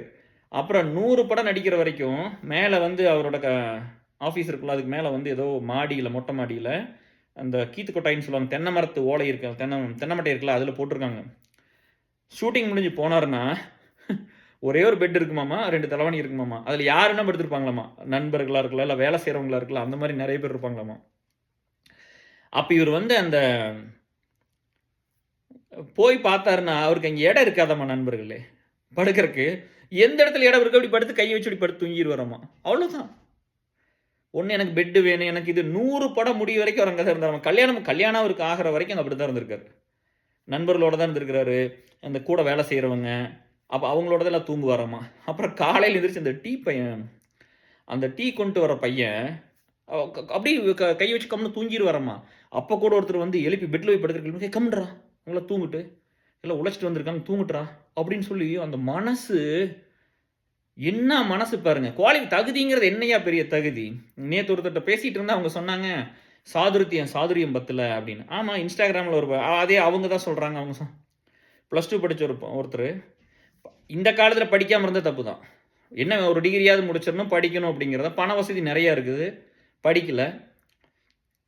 அவங்களுக்கு இங்கிலீஷ் நல்லா வரும். அவங்க போடுற வீடியோலாம் 101K லைக், 100K 200K லைக்கெல்லாம் போயிருக்குது. 200 க்ளோஸ் டு 1 பார்த்தேன், பட் 100ல் நிறைய இருக்குது. நீங்களாம் எதுக்கு ஏமாறுறீங்கன்னு பாருங்கள். ஒரு புள்ள அழகாக சவச்சோன்னு வந்து ஒரு வீடியோ போட்டால் போதும். அவங்களுக்கு என்ன தெரியும், என்ன படிச்சிருக்கிறாங்க, காசு சம்பாதிக்கிறவங்க என்ன வேணும், அவங்க வாழ்க்கையை நான் டிஸ்டர்ப் பண்ணல, சரியா? ஆனால் விஜயகாந்த் மாதிரி ஒரு ஆளை பேச தெரியலன்னு மோசம் பண்ணி இப்படி பண்ணி போட்டிங்களே. நல்லது பண்ணணும்னு நினைக்கிறேன், எதுக்கு பேசணும்? அவங்களுக்கு தான் பேச வரலையும் விட்டுற வேண்டியதானே. சொசைட்டியில் பப்ளிக்காக பேசலின்னு இப்போ என்ன பிரச்சனை? என்ன கெட்டு போயிடும்? பேசி தான் நல்லா நாசம் பண்ணணும். எதுக்கு பேசணும்? எதுக்கு ரொம்ப பேசணும்? அவங்களுக்கு அது வரலைன்னா பரவாயில்லையே, நல்லது பண்ணுறாங்களே, அந்தளவுக்கு இருந்துட்டு போக வேண்டியதானே. ஸோ அதையெல்லாம் போட்டு ட்ரோல் பண்ணி சரி விடுங்க, மனசு வலிக்குதெல்லாம் நினச்சேன். அப்புறம் அங்கே வந்துட்டு கம்முன்னு படுத்துக்குவாராம்மா. அந்த இடத்துல எந்த இடம் கிடைக்குதோ அதில் வந்து கை வச்சு கம்முன்னு படுத்துக்குவார். அப்புறம் இன்னொன்று பண்ணியிருக்காரு, அந்த டீ வாங்கிட்டு வர பையன் இருப்பான்ல, அந்த பையன் இங்கே தான் இருப்போம் அப்படியம்மா. இங்கே அவங்களோட இருக்கிற ஒரு பையன் போய் ஒரு 5 மணிக்கு எந்திரிச்சு போய் டீ வாங்கிட்டு வருவோம் அப்படியம்மா. டீ கடையில் ஃப்ளாஸ்க் எடுத்துகிட்டு போய் இவங்க 10 பேர் 15 பேர் அது இடம் பிடிக்கிற அளவுக்கு படுத்துருப்பாங்கம்மா. அப்போ பாத்ரூம் எத்தனை இருக்கும்? 1 2 இருக்கும். எப்படிலாம் ஒரு மனுஷன் வாழ்ந்துருக்கு. பெரிய ஹீரோங்க, 100 படம் ஓடி 100 படம் நடிச்சு முடிச்சாச்சு. அது வரைக்கும் இப்படி தான், இதே வாழ்க்கை தான். ஷூட்டிங் முடிச்சுட்டு வந்தால் இந்த ஆம்பளையோட இங்கே மேலே படுத்து தூங்கிறதா. வாழ்க்கையில் ஒரு நாள் 5 ஸ்டார் ஹோட்டல் போய் சாப்பிட்டதில்ல, ஒரு நாள் பார்ட்டிக்கு போனது கிடையாது, பப்புக்கு போனது கிடையாது. தமிழ்நாட்டில் எவ்வளோ பெரிய ஹீரோ, அதிக ரசிகர் மன்றம் அவருக்கு தான். எம்ஜிஆர், ரஜினி, கமலுக்கெல்லாம் கிடையாது. கிராமம் முழுவதும் நம்பர் ஆஃப் ரசிகர் மன்றம் அதிகமாக இருந்து விஜயகாந்துக்கு தான். அப்படி இருந்த ஒரு நடிகர். அப்புறம் இந்த டீ வாங்கிட்டு வர பையன் 5 மணிக்கு தூங்கிட்டா அப்படியம்மா. அவர் சொல்கிறாரு சிவா, அவர் பாட்டில் எந்திரிச்சு பார்த்தாருங்க, தூங்கிட்டு இருந்தா அப்படி. நான் எந்திரிச்சிட்டேன், அண்ணன் எந்திரிச்சோம், நான் டக்குன்னு எந்திரிச்சு தூங்குடா, அப்படி தூங்கு, எந்திரிச்சு என்ன பண்ண போகிற அப்படின்னு சொல்லிட்டு துண்டு எடுத்து இப்படி தலையில் சுற்றி இப்படி ஒரு சுற்றி வாய் இப்படி கட்டி, அப்படி கட்டுவோம்ல இந்த மாதிரி, இப்படி யூ மாதிரி போட்டு இப்படி கட்டுவோம்ல, டீ மாதிரி இப்படி கட்டுவோம்ல, இப்படி கட்டி ஃப்ளாஸ்க் எடுத்து டீ கடைக்கு போயிட்டார். நடந்து போயிட்டு டீ கொடுக்கணும்னா அந்த டீ கடை ஃபஸ்ட்டு தெரியலையாம்மா, என்னாச்சு தூங்கிட்டியா அப்படின்னு தான் பேசிட்டு இருந்துருவோம். அப்புறம் அண்ணா நீங்கள் வந்துட்டீங்களே, அவங்களுக்கு கேப்டன் நீங்கள் வந்துட்டீங்களேன்னு. அப்போல்லாம் என்ன பண்ணுறதுனே தெரியலையாம்மா. பரவாயில்ல கூட அவன் தூங்கிட்டு இருக்கிறான்னு 20 பேர்த்துக்கு டீ வாங்கிட்டு போயிட்டு அந்த டம்ளர் ஊற்றிட்டு ஒவ்வொருத்தரை எழுப்புறாராமா, டீ சாப்பிடுங்க, எந்திரிச்சு டீ குடிங்கப்பா, எல்லாம் கிளம்பலாம் லேட் ஆகுதுன்னு. என்ன மாதிரி ஒரு மனசு பாருங்க, எப்படிப்பட்ட ஒரு ஆத்மா. ச்சோ, அவரெல்லாம் சாமி, கடவுள், மனுஷன் கடவுள். நான் எப்பவுமே கேட்பேன், இங்கே நிறைய பேர் வந்து கடவுள் வச்சு கடவுளுக்காக நம்ம சண்டை போட்டுக்கிறோம், கோயில் இது பெருசா அது பெரிய என்னமோ நடந்துட்டு இருக்குல்ல. எங்கள் தாத்தா காலத்துலேயும் சாமி பார்க்கல, அப்பா காலத்துலையும் யாரும் பார்க்கல, எங்கள் காலத்துலையும் பார்க்கல, என் பையன் காலத்துலையும் நாளைக்கு பார்க்க போகிறதில்ல. நம்பிக்கை, நம்மளுக்கு முன்னாடி வாழ்ந்த மக்களை தான் நம்ம கடவுளாக கும்பிட்றோம், எல்லா மதத்துலேயும் சரி. இப்போ எங்களுக்கெல்லாம் குலசாமி கும்பிட்றவங்கள யார்? எங்கள் குலத்தம், நாங்கள்லாம் ஒரு குலமாக கூட்டமாக வளர்ந்துருப்போம்ல, அவங்க முன்னோர்களை தான் நம்ம கும்பிட்றோம். முருகனை கூட அப்படி தானே இப்போ சொல்கிறாங்க, ரிசர்ச்லாம் அப்படி தானே சொல்லுது. அவர் வந்து மலைவாழ் மக்களுக்காக இருந்து போராடி, மக்களுக்காக போராடி உயிரிட்டவர் அவர் இல்லையா? இப்போ சொல்கிறாங்கல்ல முருகன் கடவுளை கூட. இப்போ எல்லாத்துக்கும் ஒரு வரலாறு இருக்குது. விஜயகாந்த் சாமி தான் இன்னைக்கு, அப்படித்தான் நம்ம பார்க்கணும். மனிதாபிமானத்தின் உச்சம். அப்புறம் அந்த கூட இருக்கிற டிரைவரு, கார் ஓட்டுற டிரைவருக்கு படம் ப்ரொடியூஸ் பண்ணி, பெரிய என்ன படம்லாம் ஒரு டிரைவருக்கு ப்ரொடியூஸ் பண்ணி கார் ஓட்டுற டிரைவருக்காக கொடுத்தது தான். மேக்கப் மேனுக்கு, டிரைவர்ஸுக்கு, இந்த மாதிரி எல்லாத்துக்கும் ஒரு படம் ப்ரொடியூஸ் பண்ணி ஹீரோவாக்கி, சரி அவங்களெல்லாம் சம்பாதிக்க வச்சுருக்கா அப்படி. அப்புறம் இந்த செந்தூரப்பவே படம் எடுக்கும்போது ஒரு பெரிய ஹீரோ நல்ல ஒரு இடத்துக்கு வந்துட்டு அப்படி. ராம்கி வந்து சின்ன பையன். அதில் அந்த லாஸ்ட் கிளைமேக்ஸ் சீனில் வந்து ராம்கி வந்து காப்பாற்றுற மாதிரி ஒரு சீன் இருக்குதாம்மா. அப்போ மற்ற ஹீரோ வந்து ஒத்துக்க மாட்டாங்களாமா, நானே என்னை காப்பாற்றிக்கிறேன் அப்படிலாம் சொல்லுவாங்களாமா. இப்போ கூட வந்து ஒரு பெரிய ஹீரோ வந்து இவர் சொல்லியிருந்தார், ஒரு டேரக்டர் சொல்லியிருந்தார், விஷால் நடிக்க வேண்டிய படத்தில் இருந்தேன்னா அது என்ன படம், சண்டைக்கோழி, அதில் கூட அவர் நடிக்க வேண்டியதாம்மா. அவங்க அப்பா வந்து காப்பாற்றுறாருன்னு சொன்னோன்னே நான் வேண்டாம் நடிக்க மாட்டேன்னு சொல்லிட்டாங்களாம்மா. நீங்களாம் ரியல் லைஃப்பில் 10 பேர்த்த காப்பாற்றிருப்பீங்களா? சினிமாவில் போய் 1000 பேர்த்த காப்பாற்றுற மாதிரி நடிக்கிறது, அதை விட கம்மியாக இருந்தால் நடிக்கிறதில்ல. அப்படிலாம் இருக்கிற காலத்தில் ராம்கி சின்ன பையன் தான், ராம்கி தான் உங்களை காப்பாற்றுற மாதிரி சீன் வருது அப்படின்னு சொன்ன அதுக்கப்புறம் தானே கேப்டன் கூப்பிட்றாங்க. அதுக்கு முன்னாடி விஜய் சார் எல்லாம் கூப்பிடுவாங்களாமா. அப்புறம் சரின்னு சொல்லிட்டா அப்படிமா, பரவாயில்ல சின்ன பையன் வளர்ந்து வரட்டுன்னு. என்ன மனசுன்னு பாருங்க. அந்த டைமில் தான் வந்து இந்த காமெடி செந்திலையெல்லாம் வந்து ஏதோ அடிச்சு ஏதோ பண்ணியிருக்காங்க அந்த ஊர் மக்களில், ஏதோ ஒரு சின்ன பிரச்சனைன்னு. அதுக்கெல்லாம் ஒரு ரியல் ஹீரோ போய் சண்டை போட்டா அப்படிமா. ராம்கி சொல்கிற அப்படி, அவர் ரியல் ஹீரோங்கன்னு ராம்கி சொல்கிறாரு. அதெல்லாம் யூடியூப்ல இருக்குது, போய் பாருங்கள். இப்போ பார்த்ததெல்லாம் ராம்கி வந்து அப்படி சொல்லியிருக்க அப்படி, விஜயகாந்த் சார் ரியல் ஹீரோ அப்படின்னு. அப்போ தன்னை வந்து ரியல் ஹீரோன்னு சொல்லலை. ஒருத்தர் செயலால் தான் ஒருத்தன் வர முடியும், சிந்தனையாலும் எண்ணத்தினாலையும் அவங்க மனசில் என்ன இருக்குதுன்னு சொல்லி. அப்புறம் ராம்கிக்கெல்லாம் வந்து எந்த இப்போ யாருமே அப்படி பணம் கொடுத்து இல்லையாம்மா. முழு படத்தோட முழு பணம் அந்த எவ்வளோ சம்பளமோ அதை 3 மாதத்துக்கு முன்னாடி கொடுத்துட்டு, அப்படி படம் முடியறதுக்கு முன்னாடி ஸ்டார்டிங்லேயே கொடுத்தாச்சம்மா. இல்லை கேப்டன் நான் முடிஞ்சதுக்கப்புறம் வாங்கிக்கிறேன்னா, இல்லை நல்லா நடிப்போம், சந்தோஷமாக நடிப்போம் அப்படின்னு கொடுத்தாரம்மா. சின்ன பசங்க வளர்ந்து வரணும்னு அவ்வளோ ஆசை, அவ்வளோ அக்கறை. இப்போ விஜய்க்கு போய் ஒரு படம் செந்தூரப்பாண்டி பண்ணும்போது, சூர்யாவுக்கு பண்ணும்போது, சூர்யாவுக்கு ஒரு படம் பண்ணி கொடுத்தா அப்படி பெரிய என்னன்னு நினைக்கிறாமா. அதெல்லாம் நடிக்கும் போதெல்லாம் சரி சின்ன பசங்க தானே இந்த மாதிரி கேட்குறாங்க, கேப்டன் கால் ஷீட் கொடுக்குறீங்கன்னு. எவ்வளோ நாளைக்கு நானே வந்து டூயட் பாடி ஆடிட்டு இருக்கிறது, சின்ன பசங்க தானே போய் நடிக்கட்டும், அவங்களும் வரட்டும், அவங்களும் வாழ்க்கையில் முன்னுக்கு வரட்டும் அப்படின்னு நினச்ச ஒரு மாமனிதன். அப்புறம் தனுஷோட ஆக்டர் தனுஷ் இருக்கார்ல, அவங்க அக்காவுக்கெல்லாம் மெடிக்கல் சீட் வாங்கி கொடுத்துருக்காரு. கஸ்தூரி ராஜாவே சொல்லியிருக்கா அப்படி. இந்த மாதிரி அப்செட்டாக இருந்தாங்களாமா. இந்த மாதிரி அவர் தான் அந்த கஸ்தூரி ராஜா சார் தான் படம் டைரக்ட் பண்ணிட்டு இருப்பாராம்மா. கேப்டன் அவங்க வீட்டுக்கு போயிட்டு என்னாச்சு ஏன் பாப்பா அழுகுது அப்படின்னு கேட்டாராம்மா. அப்புறம் அவர் வந்து இல்லை படிக்கணும்னு சொல்கிறாங்க, கொஞ்சம் மார்க் குறைய போச்சு, இவ்வளோ பணம் கேட்பான்னு கிளம்புன்னு சொல்லி நேராக மெடிக்கல் காலேஜ் ஓனர் பாப்பாவையும் கூட்டிகிட்டு கஸ்தூரி ராஜாவையும் கூட்டிட்டு நேராக அங்கேயே போயிட்டாராம்மா. போயிட்டு இந்த மாதிரி என்னாச்சு சீட்டு கொடுங்க, உடையார்கிட்ட வந்து பேசி சீட்டு வாங்கி கொடுத்து இன்றைக்கி அந்த அம்மா டாக்டராக இருக்காங்க. எத்தனை குடும்பம் அவர் உருவாக்குனது, எத்தனை பேருக்கு உதவி பண்ணுது. இங்கே நிறைய பேர் சொல்லிடுறோம் ஹெல்த்தியாக இருக்கணும், இதாக இருக்கணும். இன்றைக்கி இருக்காங்க 85-90 நிறைய பேர், 85 வயசுக்கு மேலே நிறைய பேர் இருக்காங்க. அவங்க இன்னும் ஹெல்த்தை பற்றி பேசுகிறாங்க, யோகா பண்ணுற, சாப்பிட்ற, தயிர் சாப்பிட்ற, மோர் சாப்பிட்றங்களா. உங்கள் வாழ்க்கை கேப்டன் வாழ்க்கை ஒன்றாப்பா. நீங்கள் நல்லா இருந்துட்டு உங்களை பற்றி பேசிக்கிங்க சரியா. கேப்டன் மாதிரி ஒரு ஆளை பற்றிலாம் பேசிடாதீங்க. அவரெல்லாம் வந்து ஒரு நாளைக்கு 3 ஷூட்டிங் போனார். 3 ஷூட்டிங் போயிட்டு காலையில் 1, மத்தியானம் 1, நைட் 1, அப்படி ஃபுல் டே அப்படிலாம் அவரோட காலத்தில் இப்படி உழைச்சுன்னு அவர் வச்சுக்கிட்டாரா, இல்லாதவங்களுக்கு கொடுத்தாரு. அந்த ஒரு மனுஷனால 1000 குடும்பம் பொழைச்சிருக்கோம் இன்னைக்கு. இல்லைன்னு யார் சொல்ல முடியும்? நம்ம தான் 6 மணி நேரம் போய் யோகா பண்ண ஓடிடுமே, சாப்பிட்டு 9 மணிக்கு படுத்து தூங்கிட்டு காலையில் 8 மணிக்கு தான் எந்திரிப்போம் நம்மளாம். உங்களுக்கெல்லாம் கேப்டன் மாதிரி ஒரு ஆளை பற்றி என்ன தெரியும்? என்ன 10 வருஷம் லேட்டஸ்ட் ஆகிற அவ்வளோதானே. இருந்து என்ன பண்ணிட்டோம்? எவ்வளோ நாளைக்கு வாழ்கிறங்கிறது வாழ்க்கை இல்லை, 100 வருஷம் கூட வாழ்ந்துக்கலாம். எப்படி வாழ்ந்தோங்கிறதான வாழ்க்கை. ரொம்ப வருஷம் 100 வருஷம் வாழ்ந்தவங்களுக்கு என்ன செலவு வச்சுருவாங்களா, கோயில் கட்ட போகிறாங்களா? அதெல்லாம் ஒன்றும் கிடையாது. எவ்வளோ ஒரு மனுஷன் அவனோட வாழ்க்கை எவ்வளோ பேர்த்துக்கு பயனாக இருக்குன்றது அப்படிங்கிறதான எல்லோரும் பார்ப்பாங்க. ஸோ இந்த மாதிரி வந்து ஒரு பரிசுத்தமான ஒரு ஆத்மா கேப்டன். நம்ம வீட்டில் ஒருத்தர் தான் அவரெல்லாம் யார் வேறேன்னு பார்த்தா அவருக்கெல்லாம் அது பிடிக்கும்னு நினைக்கிறேன். நம்மளாம் போய் அவரை ஒரு சினிமாவில் நடிச்சார், ஒரு பெரிய ஹீரோ, அரசியல் எதிர்க்கட்சி தலைவராக வந்துட்டாருலாம் பார்க்கல. கேப்டன் நம்ம அண்ணனோ, பெரியப்பாவோ, சித்தப்பாவோ, அப்பாவோ, தம்பியோ, நண்பனோ அப்படித்தான் நம்மலாம் பார்க்கணும். கேப்டன்லாம் வந்து வேற மாதிரி நம்ம நினச்சே பார்க்க வேண்டியதில்லை. அத்தனை நல்லதையும் மற்றவங்களுக்கு பண்ணவர். அப்புறம் இந்த சிவா இருக்கிறார்ல, அவர் வந்து இந்த சிவா, அவர் வந்து ஒரு படம் ப்ரொடியூஸ் பண்ணியிருக்காரு கேப்டனை வச்சு. படம் ப்ரொடியூஸ் பண்ணி ஏதோ அவங்களுக்குள்ள ஒரு சின்ன சின்ன சண்டை அதெல்லாம் வந்து ஒரு 3,50,000 லட்சம் ரூபா அந்த காலத்தில் 40 வருஷம் முன்னாடி நட்டமாயிருச்சாமா. அவர் கடன் தான் வாங்கியிருக்காரு. அப்புறம் ஊருக்கு போயிட்டாரு. அப்புறம் இவர் கூப்பிட்றாரு. கூப்பிட்டு, என்னாச்சு சிவா நீங்கள் ஊருக்கு போயிட்டீங்க அப்படின்னா, இந்த மாதிரி கொஞ்சம் கடன் ஆயிடுச்சுன்னு கேப்டன் வந்து, சரி பரவாயில்ல நீங்கள் வாங்கன்னு சொல்லி, அப்போ அந்த கடன்லாம் திருப்பி கொடுக்க முடியாமல் கஷ்டப்பட்டு இருக்காரு.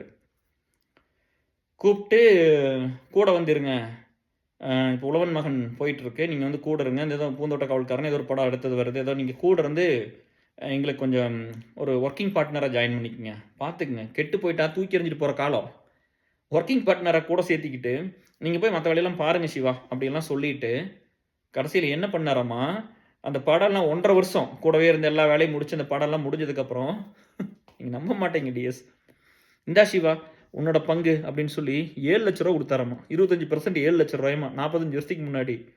அப்போது அந்த சிவா வந்து சொல்லும்போது எனக்கு ஷோக் ஆகுது, இதை நான் பேசும்போது எனக்கு ஷோக் ஆகுது, தடுக்குது, உடையிறேன். அந்த என் சொந்த வந்து முன்னாடிலாம் வாங்கின காசை கொண்டு கொடுத்து இந்த கௌரவமாக நின்னது இருக்குல்ல, நான் வாங்கின கடனை கொடுத்துட்டேன், மற்றவங்க காசை நான் ஏமாத்துலேயும் நிற்கிற ஒரு தருணம் இருக்குல்ல, அது கேப்டன் பண்ணி கொடுத்தது. 7 லட்ச ரூபா கொடுத்தாரு அப்படின்னு யாராவது பண்ணுவாங்களா? இந்த மாதிரி அவரை பற்றி 1000 கதைகள் இருக்குது. அதாவது நடந்தது சொல்கிறேன், பொய் கிடையாது. அத்தனை பேர்த்துக்கும்.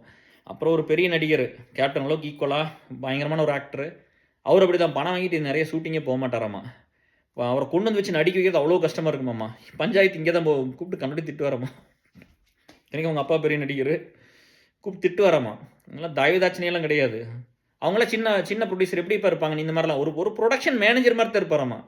யாரையுமே அதாவது ப்ரொடியூசருக்கு நட்டமாகாமல், ஹீரோயின்ஸையும் நல்லா பார்த்துக்கிட்டு, பொம்பளையில் அங்கே இருக்கிற அத்தனை ஒர்க் பண்ணுறவங்க அத்தனைத்தையும் நல்லா பார்த்துக்கிட்டு, கூட ஒர்க் பண்ணுற நடிகர்களை நல்லா பார்த்துக்கிட்டு, ஒரு நண்பர்களை நல்லா பார்த்துக்கிட்டு, இப்படிலாம் ஒரு மனுஷன் வாழ்ந்துருப்பானா? யோசிச்சு பாரு, நம்ம கண்ணு முன்னாடி வாழ்ந்தார். அப்படியே வந்து எடுத்து இப்படி புட்டு இப்படி கன்னத்தை பிடிச்சிட்டு வச்சுக்க வேண்டாமா? அப்படி ஒரு ஆள் வாழ்ந்துருக்கான்.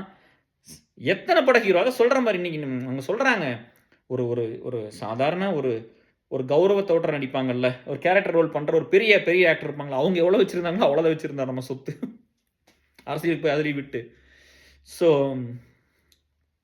ஒரு கடவுள் தான் கேப்டன் வந்து. கேப்டன்லாம் இனிமேல் சாமியை தான் எல்லோரும் பார்க்கணுன்னு நான் வேண்டிக்கிறேன். சாமியை ஒரு நேரம் கும்பிடலாம், தப்பு இல்லை. ஏன்னா மக்களுக்காக அத்தனை கொடுத்துட்டு போனவர், சரியா? அப்புறம் இன்னொன்று சொல்லுவாங்க, இந்த சிவாக்கு அந்த 7 லட்ச ரூபா கொடுத்ததெல்லாம் சொல்லியிருக்காங்க.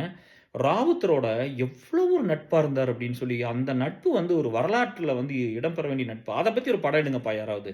விஜயகாந்த் சாரும் ராவுத்தர் சாரும் இருந்த அந்த ஃப்ரெண்ட்ஷிப்பை பற்றி யாராவது படம் எடுங்க. அந்த மாதிரிலாம் எடுத்து இந்த சொசைட்டியில் ரெஜிஸ்டர் பண்ணி வைங்க. இந்த நட்பெல்லாம் இப்படி இருக்கட்டும், இப்படிலாம். அதனால தான் நம்மளுக்குலாம் கோவம் வருது. அப்படிப்பட்ட நட்பை ஏன் பிரிக்கிறீங்க? பிரித்தா அந்த சினி உலகம் நீங்கள் பார்த்துட்டு தான் இருப்பீங்களா? கல்யாணத்துக்கு அப்புறம் ஏதோ ஒரு பிரச்சனை வருது.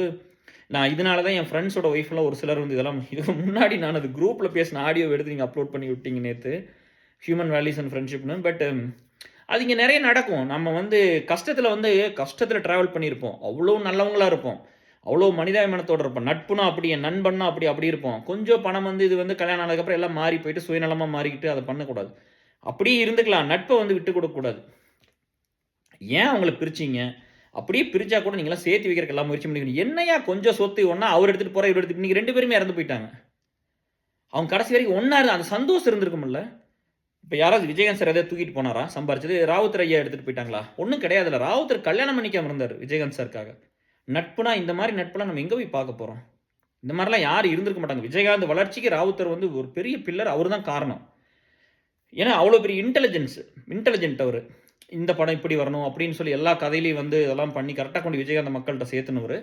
நல்லது பண்ணால் அதை வந்து அவரெல்லாம் ஷேர் பண்ணி தான் நம்மளுக்கெல்லாம் தெரியல, எப்படி தெரியும்?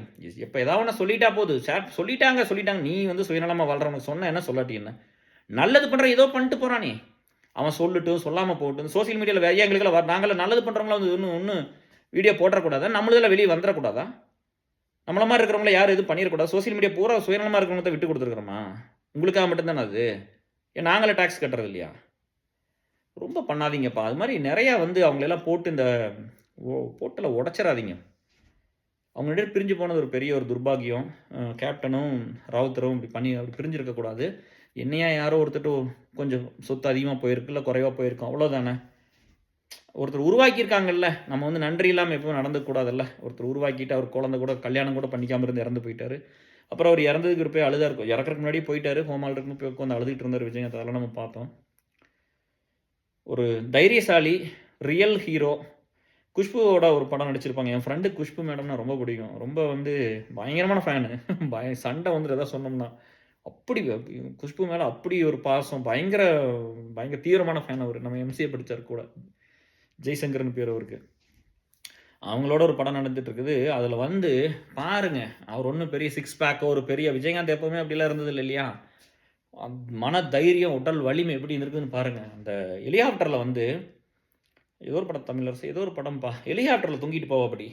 இப்படி ரியலாக தொங்குறது அது. அது ஒன்றும் உங்களுக்கு வந்து அது பொய்யாவெல்லாம் இல்லை. என்ன படம் அது, கோட் சூட்லாம் போட்டிருப்பா அப்படி. இப்படி தொங்குறாங்கப்பா ஹெலிகாப்டரில், இப்படியே தான் போகிறா அப்படி. அது என்ன ஆயிடுச்சு அப்படின்னா, அந்த படம் ஷூட்டிங் ஆரம்பித்தோடனே காரில் வந்து குஷ்புவை கடத்திட்டு போவாங்க. ஒரு ஹெலிகாப்டரில் வந்து காப்பாற்றுற மாதிரி. ஹெலிகாப்டர் தொங்கிட்டு வருவார்.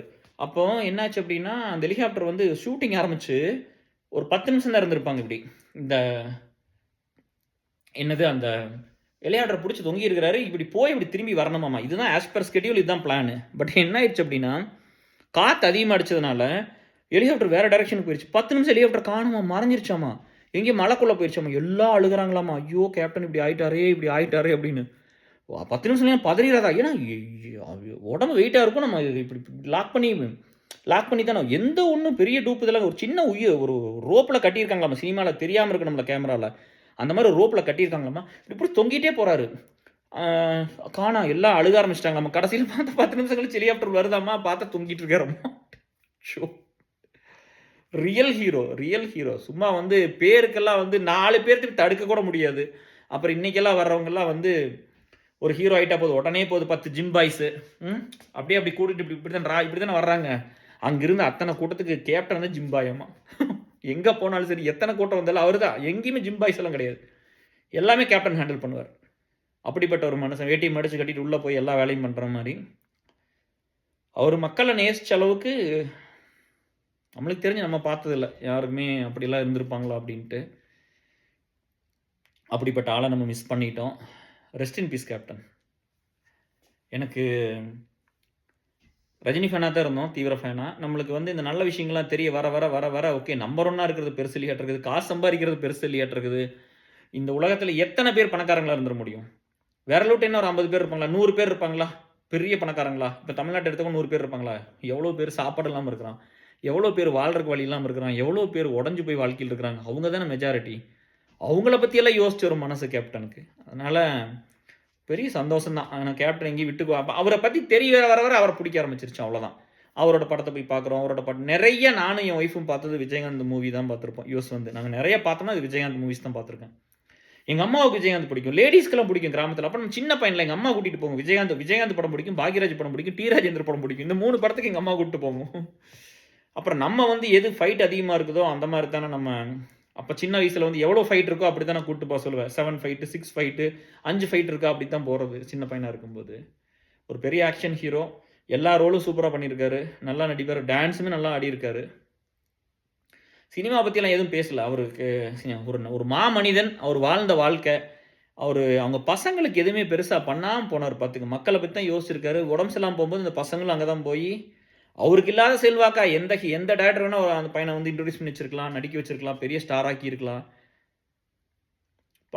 வந்து அந்த பசங்களுக்கு நல்லபடியாக எல்லாம் நடக்கணும், அவங்க வாழ்க்கையில் நல்லா இருக்கணும். யாராவது ஏதாவது தப்பு பண்ணியிருந்தா கூட அவங்க ஃபேமிலியில் எல்லாத்தையும் மன்னிச்சிருங்க. கேப்டன் வந்து நம்மளை விட்டு போயிட்டாரு. அவர் ஆத்மா சாந்தி அடையணும்னா அட்லீஸ்ட் வந்து அவர் மாதிரி இருக்கிற இனிமேல் இருக்கிற நல்லவங்களை வந்து நம்ம ட்ரோல் பண்ணிடக்கூடாது. சரியா? அவர் பண்ணது எத்தனை போய் சொல்கிறது? எல்லாத்துக்கும் வந்து வாரி கொடுத்த வள்ளல் இல்லை. அவர்கிட்ட போய் எத்தனை அந்த நடிகர் சங்க கடனை கட்டினாருன்னா சொல்லுவாங்களா, அதுக்கு முன்னாடி அவ்வளோ இருந்திருக்குது. அவர் தான் இப்போ எல்லாத்தையும் கூட்டிகிட்டு போய் எல்லாம் ப்ரோக்ராமெல்லாம் வச்சு இதெல்லாம் கஷ்டப்பட்டு இந்த ரிஸ்க் எடுத்து அதெல்லாம் பண்ணியிருக்காரு. யாராவது ஒருத்தர் சொல்லுவாங்களா, பணத்தை வாங்கி ஏமாற்றிட்டாரு, கால் சீட்டுக்கு பணம் கொடுத்தேன். எத்தனை ஹீரோ சொல்லியிருக்காங்க பணம் வாங்கிட்டு ஏமாற்றிட்டாங்கன்னு. ஒருத்தர் தப்பாக பேச முடியுதா? ஒருத்தருமே தப்பாக பேச முடியாத ஒரு ஆளை ட்ரோல் பண்ணும்போது எங்கேயா போனீங்க? நீங்கள்லாம் எங்கப்பா போனீங்க? இப்போ சினி ஃபீல்டு உங்களுக்கு தெரியுமில்ல, அநியாயம் நடக்குதுன்னு தெரியுமில்ல, ஏன் ஒருத்தர் கூட பேசல? அன்னைக்கு ஏன் ஒருத்தரும் பேசல? பயம். அப்படிலாம் அந்த உயிரை வச்சு நம்ம என்னத்த பண்ண போறோம்? இன்னும் பெரிய 5000 வருஷம் வாழ்ந்து அப்படியே பெரிய ஏதாவது பண்ணிட்டு போயிடுறோமா என்ன வாழ்க்கையில? இப்படி பண்ணிட்டீங்களே எல்லாம். கம்மிங் பேக் டு அந்த நெகட்டிவிட்டி அவரை பற்றி பேசினதெல்லாம். குடிச்சிட்டாருன்னு யார் குடிக்கல இன்னைக்கு? நீங்களாம் பேசுறதுக்கு முன்னாடி கொஞ்சம் யோசிப்பீங்களா? இன்னைக்கு எல்லா ஹீரோயினையும் குடிக்கிற மாதிரி காமிச்சு இன்னைக்கு எல்லா பிள்ளைகளையும் குடிக்க வச்சாச்சு. யாராவது இல்லைன்னு சொல்லுவீங்களா? சொல்லுங்க பார்க்கலாம் என்கிட்ட வந்து. பிள்ளைகள்லாம் குடிக்கிறது இல்லைன்னு சொல்லுங்க பார்க்கலாம். அப்புறம் நீங்கள்லாம் பேசுகிறீங்க குடிச்சிட்டாரு. என்னத்த குடிச்சிட்டாரு அவரு? அவர் ஏதோ வேலை செஞ்சுட்டு வர்றாரு. ஃபிசிக்கல் பயங்கரமாக டிமாண்டிங் ஒர்க் அது. அந்த ஒர்க்கில் வந்து அவங்க உடம்பு வலிக்கு ஏதோ கொஞ்சம் பழகிருக்கலாம், அது கொஞ்சம் அடிக்ட் ஆகிருக்கலாம், இருக்கிறது தானே. அதனால யாருக்கு என்ன பிரச்சனை? குடிச்சு போட்டு ரோட்டில் ஆனாரா? குடிச்சு போட்டு வந்து வீடியோ எடுத்து போட்டாரா? குடிச்சு போட்டு என்ன பண்ணிட்டாரு? ஒன்றும் பண்ணலையே இல்லை. அது நம்மளுக்கு தெரியாது, நம்ம பார்க்க கூட இல்லை. உடம்பு சரியில்லாமல் கூட ஒருத்தன் அப்படி போயிருக்கலாமல்ல. என்னதான் இருந்தாலும் மனுஷனுக்கா மக்களுக்காக நல்லது பண்ண வடிவேலுகளை எவ்வளோ நல்லது பண்ணியிருக்காரு. அந்த சின்ன சின்ன ஆக்டர்லாம் இருக்கும்போது முன்னாடி போன்னு சொல்லுவாங்கம்மா. ஒரு சின்ன ரோல் வந்துருச்சுன்னா சின்ன ரோல் ஒன்று பண்ணிட்டு இருந்தேன், இந்த சீன் நல்லா இருக்கு அவங்களுக்கே கொடுத்துரும் பாரம்மா, நான் வேணும் ஓரமாக நிற்கிறேன் தள்ளி நிற்கிற மனுஷனாமா. ஏழை ஜாதி படத்தில் பிரபுதேவா சொல்கிறா அப்படி, டான்ஸ் மாஸ்டர் சுந்தரம் சார் தான் டான்ஸ் மாஸ்டர், பிரபுதேவா வந்து கூட அந்த பாட்டுக்கு ஆடும் அப்படி. அப்போ வடிவேலை போய் முன்னாடி போய் ஆட சொன்னாரம்மா கேப்டன். மாடிட்டு விடு சின்ன பையன் நல்லா வரட்டு வாழ்க்கையில் அப்படின்னு. வடிவேலுக்கெல்லாம் வேட்டி சட்டையில் எடுத்து கொடுத்தாராம் சின்ன கவுண்டர் படத்தில். கேப்டனாக சொல்லி போட்டது அந்த அந்த படத்தில் வாய்ப்பில்லை கொடுத்ததெல்லாம். இந்த மாதிரி அவர் பண்ணாத நல்லது என்ன இருக்குது? ஒரு மனுஷன் அவ்வளோ நல்லது பண்ண மனுஷனை உங்களுக்கு பிடிச்சதுன்னா சப்போர்ட் பண்ணுங்கள், பிடிக்காட்டி கமெண்ட் விட்டுருங்க. இப்படி எல்லாமா ட்ரோல் பண்ணுவீங்க? சோசியல் மீடியா நாசமாக்கின ஒரு மனிதன் தான் கேப்டன். இதெல்லாம் எனக்கு சொல்கிறதுக்கு எந்த பயமும் இல்லை.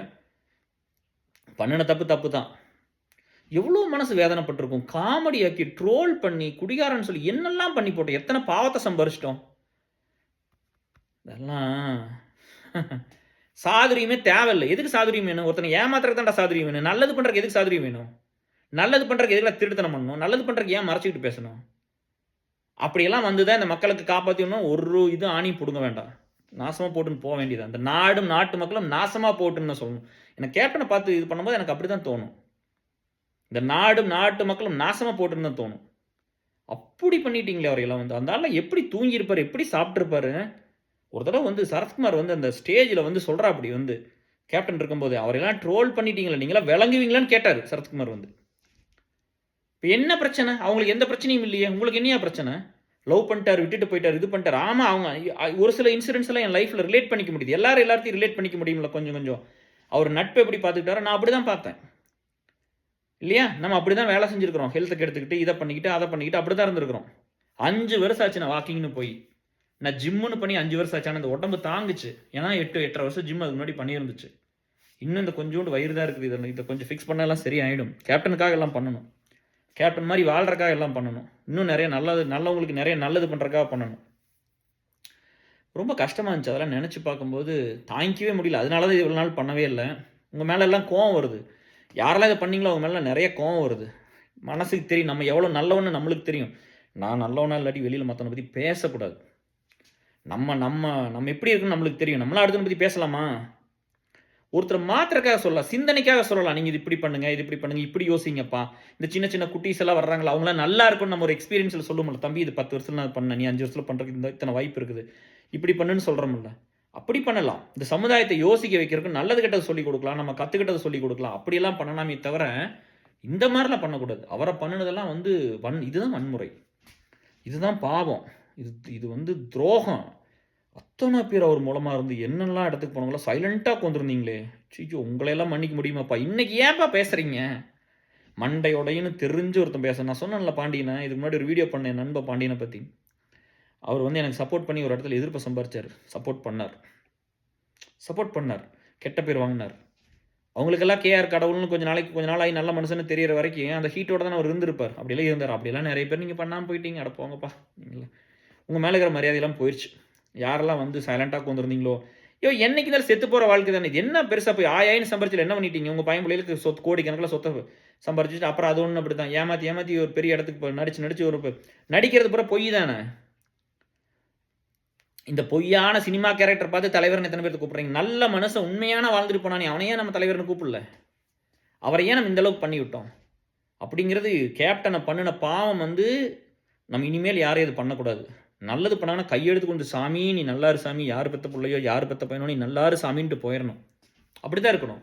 அவரை பண்ணின மாதிரி திரும்ப திரும்ப நம்ம இதை பண்ணணும்னு வச்சுக்கோ. ஸோ அது சரியில்ல. கொஞ்சம் உட்காந்துக்கலாம் டியர்ஸ், அப்படியே இருங்க கொஞ்சம். இதை வந்து ஸோ ரொம்ப கஷ்டமாக இருந்துச்சு. அவர் வந்து நீங்கள் அதை பற்றி பேசினாலே கொஞ்சம் பிரேக் ஆகுது.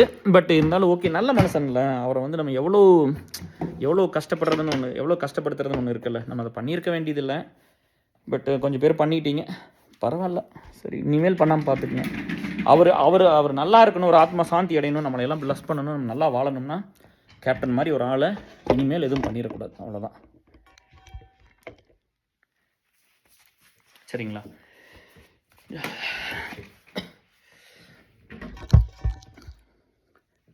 சாப்பிடாமே வந்துட்டேன், காலையில் ஒன்றும் சாப்பிடல. சரி, முடிச்சுட்டு போய் சாப்பிட்டுக்கலாம் அப்படின்ட்டு அப்படியே வந்தாச்சு டிஎஸ். கொஞ்சம் ஒரு மாதிரி கஷ்டமாக இருந்துச்சு நினச்சி பார்த்தோன்னே. என்னடா நம்ம மக்கள் இப்படியெல்லாம் பண்ணிட்டாங்களே அவர் அப்படின்னு சொல்லிட்டு. வாங்கி தின்றுக்கிறோமில்ல எத்தனை பேர், சாப்பாடு சாப்பிட்டுருக்கிறோமில்ல அவர் மூலமாக எத்தனை காசு கொடுத்துருப்பாரு, எத்தனை பேர்த்துக்கு என்னென்ன பண்ணியிருப்பார்.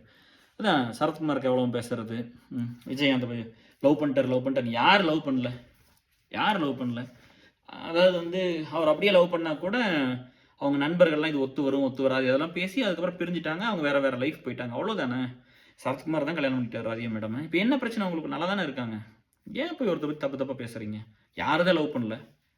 நான் லவ் பண்ணிக்கிறேன், நீங்கள் யாரும் லவ் பண்ணலையா? சரி, லவ் பண்ணாடி தான் பரவாயில்லையே. எதுக்கு லவ் பண்ணாடி கமெண்ட் இருக்க வேண்டியதானே? எதுக்கு அவங்கள போய் தப்பாக பேசுறது?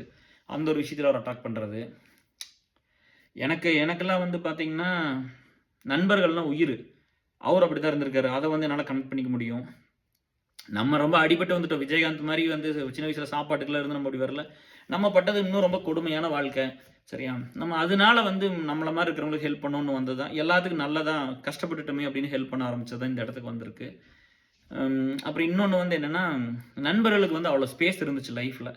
இது வேணான்னு சொன்னால் அது லவராக இருந்தால் கூட விட்டுட்டு தான் வந்திருக்கிறோம். இது வேண்டாம், நம்ம வந்து லவ் பண்ணால் கூட வந்து இது ஒத்து வராது, நம்மளுக்கு செட் ஆகாது, இது விட்டுருங்கன்னு சொன்னால் என் நண்பர்களுக்கு அதெல்லாம் இருந்துச்சு. உமாவதி கேளுங்க, பிரசனாவை கேளுங்க, கார்த்திக் கேளுங்க, ராமகிருஷ்ணன் கேளுங்க. என் லைஃப்பில் டெசிஷன் பூரா அவங்க தான் எடுத்தாங்க. உங்களுக்கு இந்த பொண்ணு தான் கரெக்டாக இருக்கும், வேணாம்ப்பா நம்ம ஏற்கனவே கஷ்டப்பட்டோம் அப்படிலாம் அந்த மாதிரி. ஸோ அவரை பற்றி என்ன சொல்கிறது? அவரை பற்றி வந்து தயவு செஞ்சு அந்த மாதிரி பண்ணாதீங்க. நான் இப்போவும் நிறைய பேர் பண்ணிட்டே தான் இருக்கிறீங்க. நல்லவங்களை பற்றி ஒரு கமெண்ட் பண்ணுறது நிறுத்திடுங்க. சோசியல் மீடியா உங்கள் இப்போ இந்த உடம்புல வந்து சாப்பிட்டு ரத்தம் ஊறுனா தானே வந்து பேச முடியும். ஆனால் இது ரொம்ப நாளைக்கு நான் பண்ண முடியாது. கரெக்டாக? அப்போ எல்லாத்தோட டைம் லிமிட்டடு. போய் அவன் வேலையை பார்க்கலாம், முடிஞ்ச ஒரு நல்லதை பண்ணலாம் யாருக்காவது. இந்த மாதிரி ஒரு ஒர்க்கை நம்ம பண்ணவே வேண்டாம். ஒருத்தர் அழிக்கிற வேலையை, ஒழிக்கிற வேலையை நம்ம பண்ணவே கூடாது. அதைத்தான் வந்து நம்ம இவ்வளோ தூரம் பண்ணிட்டோம்னு எனக்கு ரொம்ப கவலையாக இருக்குது. அவரை பற்றி நினச்சா நல்லதை விட இந்த எமோஷன் தாங்க பெருசாக இருக்கும். இப்படி பண்ணிட்டீங்களே எத்தனை பேர் ட்ரோல் பண்ணீங்க. அப்படி இல்லைன்னா காசே வேண்டாம், நான் அப்படியே பட்னி இடம் செத்து போயிடுவேன். இந்த மாதிரி ஒரு நல்லவனையெல்லாம் நாசம் பண்ணி இப்படிலாம் பண்ணி விட்டு போட்டு அந்த காசை வச்சுட்டு வாழ்றேன். எனக்கு அந்த எனக்கு தேவையே இல்லையே. அது பாட்டு இருக்குது இல்லை, வெறும் கம்மங்களி தின்ன வேணும் மண்ணுக்குள்ள, அட தங்க புஷ்பம் தின்ன வேணும் மண்ணுக்குள்ள அப்படின்னு பாட்டே இருக்கு. யாரா இருந்தாலும் என்ன பெரிய வாழ்க்கை என்ன பெருசா பண்ணிடுவோம்? விஜயகாந்துக்கு மேலே ஒன்று பண்ணிட போறோம், அப்புறம் என்ன? அப்படின்னா நல்லவங்க நிறைய பேருக்கு கஷ்டப்படுறவங்களுக்கு எல்லாம் உதவியா இருக்கிறது, உறுதுணையா இருக்கிறது, ஹெல்ப் பண்றது, நம்ம அதுக்கு மேலே பண்ணிடுவோம். அப்படிலாம் எதுவும் பண்ண மாட்டோம்.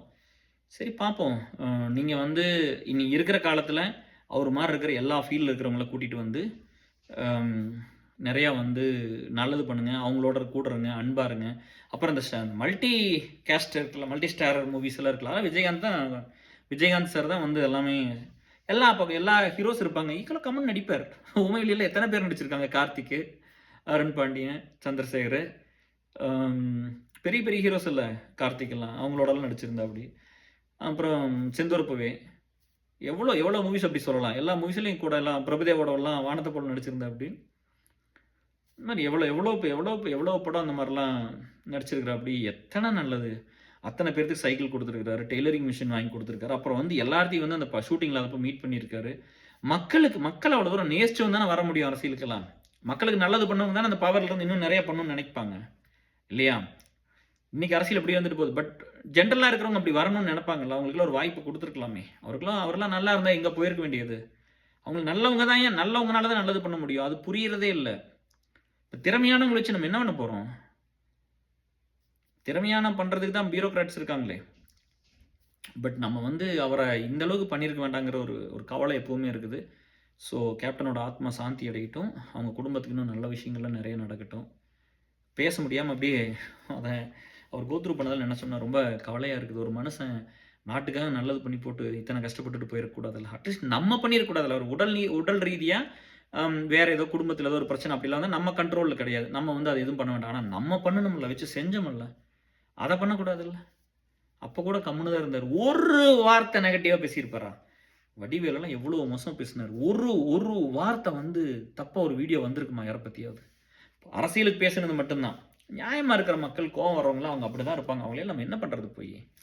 அவங்க அந்த மாரி தான் வாழ்ந்திருக்காங்க ஒரு வாழ்க்கை. நம்ம போயி அவன் நல்லவனா இல்லையா? இப்ப காமராஜர பேச விட்டுருந்தா என்ன ஆயிருக்கும்? சரி, இப்ப இன்னைக்கு என்ன சொல்றீங்க? காமராஜர் வந்து பேசினா நீங்க காமெடி பீஸ் தான் ஆக்கியிருப்பீங்க. இல்லைன்னு சொல்லுங்க பார்க்கலாம். இன்னைக்கு வந்து சொல்றீங்க பெஸ்ட் சிஎம், இத்தனை 60,000 பள்ளிக்கூடம் ஏதோ சொல்றோம்ல, எவ்வளவோ பள்ளிக்கூடத்த உருவாக்கி இருக்கிறாரு, இவ்வளோ நல்லது பண்ணியிருக்காருன்னு காமராஜரை பத்தி, ஐயாவை பத்தி ரொம்ப நல்லா சொல்றோம். அவர் இருந்தாரு, அவரே ட்ரோல் பண்ணி, அவரே இப்படி நாசம் பண்ணியிருந்திருப்போம். இப்படிதான் நம்ம பண்ணியிருப்போம். நம்ம இந்த ஜென்ரேஷன் அதான் பண்ணும். ஸோ இந்த டெக்னாலஜின்னு வந்ததால எதுக்கு டிஎஸ்? மனித வாழ்க்கையை வந்து பெட்டர் பண்றக்கா, இல்ல மனுஷங்களை எல்லாம் அழிக்கிறக்கா? அப்புறம் எதுக்கு டெக்னாலஜி? கம்முனு காட்டுக்குள்ளே போய் இருந்திருக்கலாமே. கம்முனு அவனவனுக்கு இருந்த இது தோட்டத்தில் வேலையை செஞ்சு வர அரிசி வச்சு அப்படி சாப்பிட்டு கம்முனு உயிர் வாழ்ந்துருக்கலாமே. என்னத்தை நம்ம சாதிச்சு போட்டோம்? சாதனைன்னு நம்ம என்னத்தை சொல்லிட்டோம்?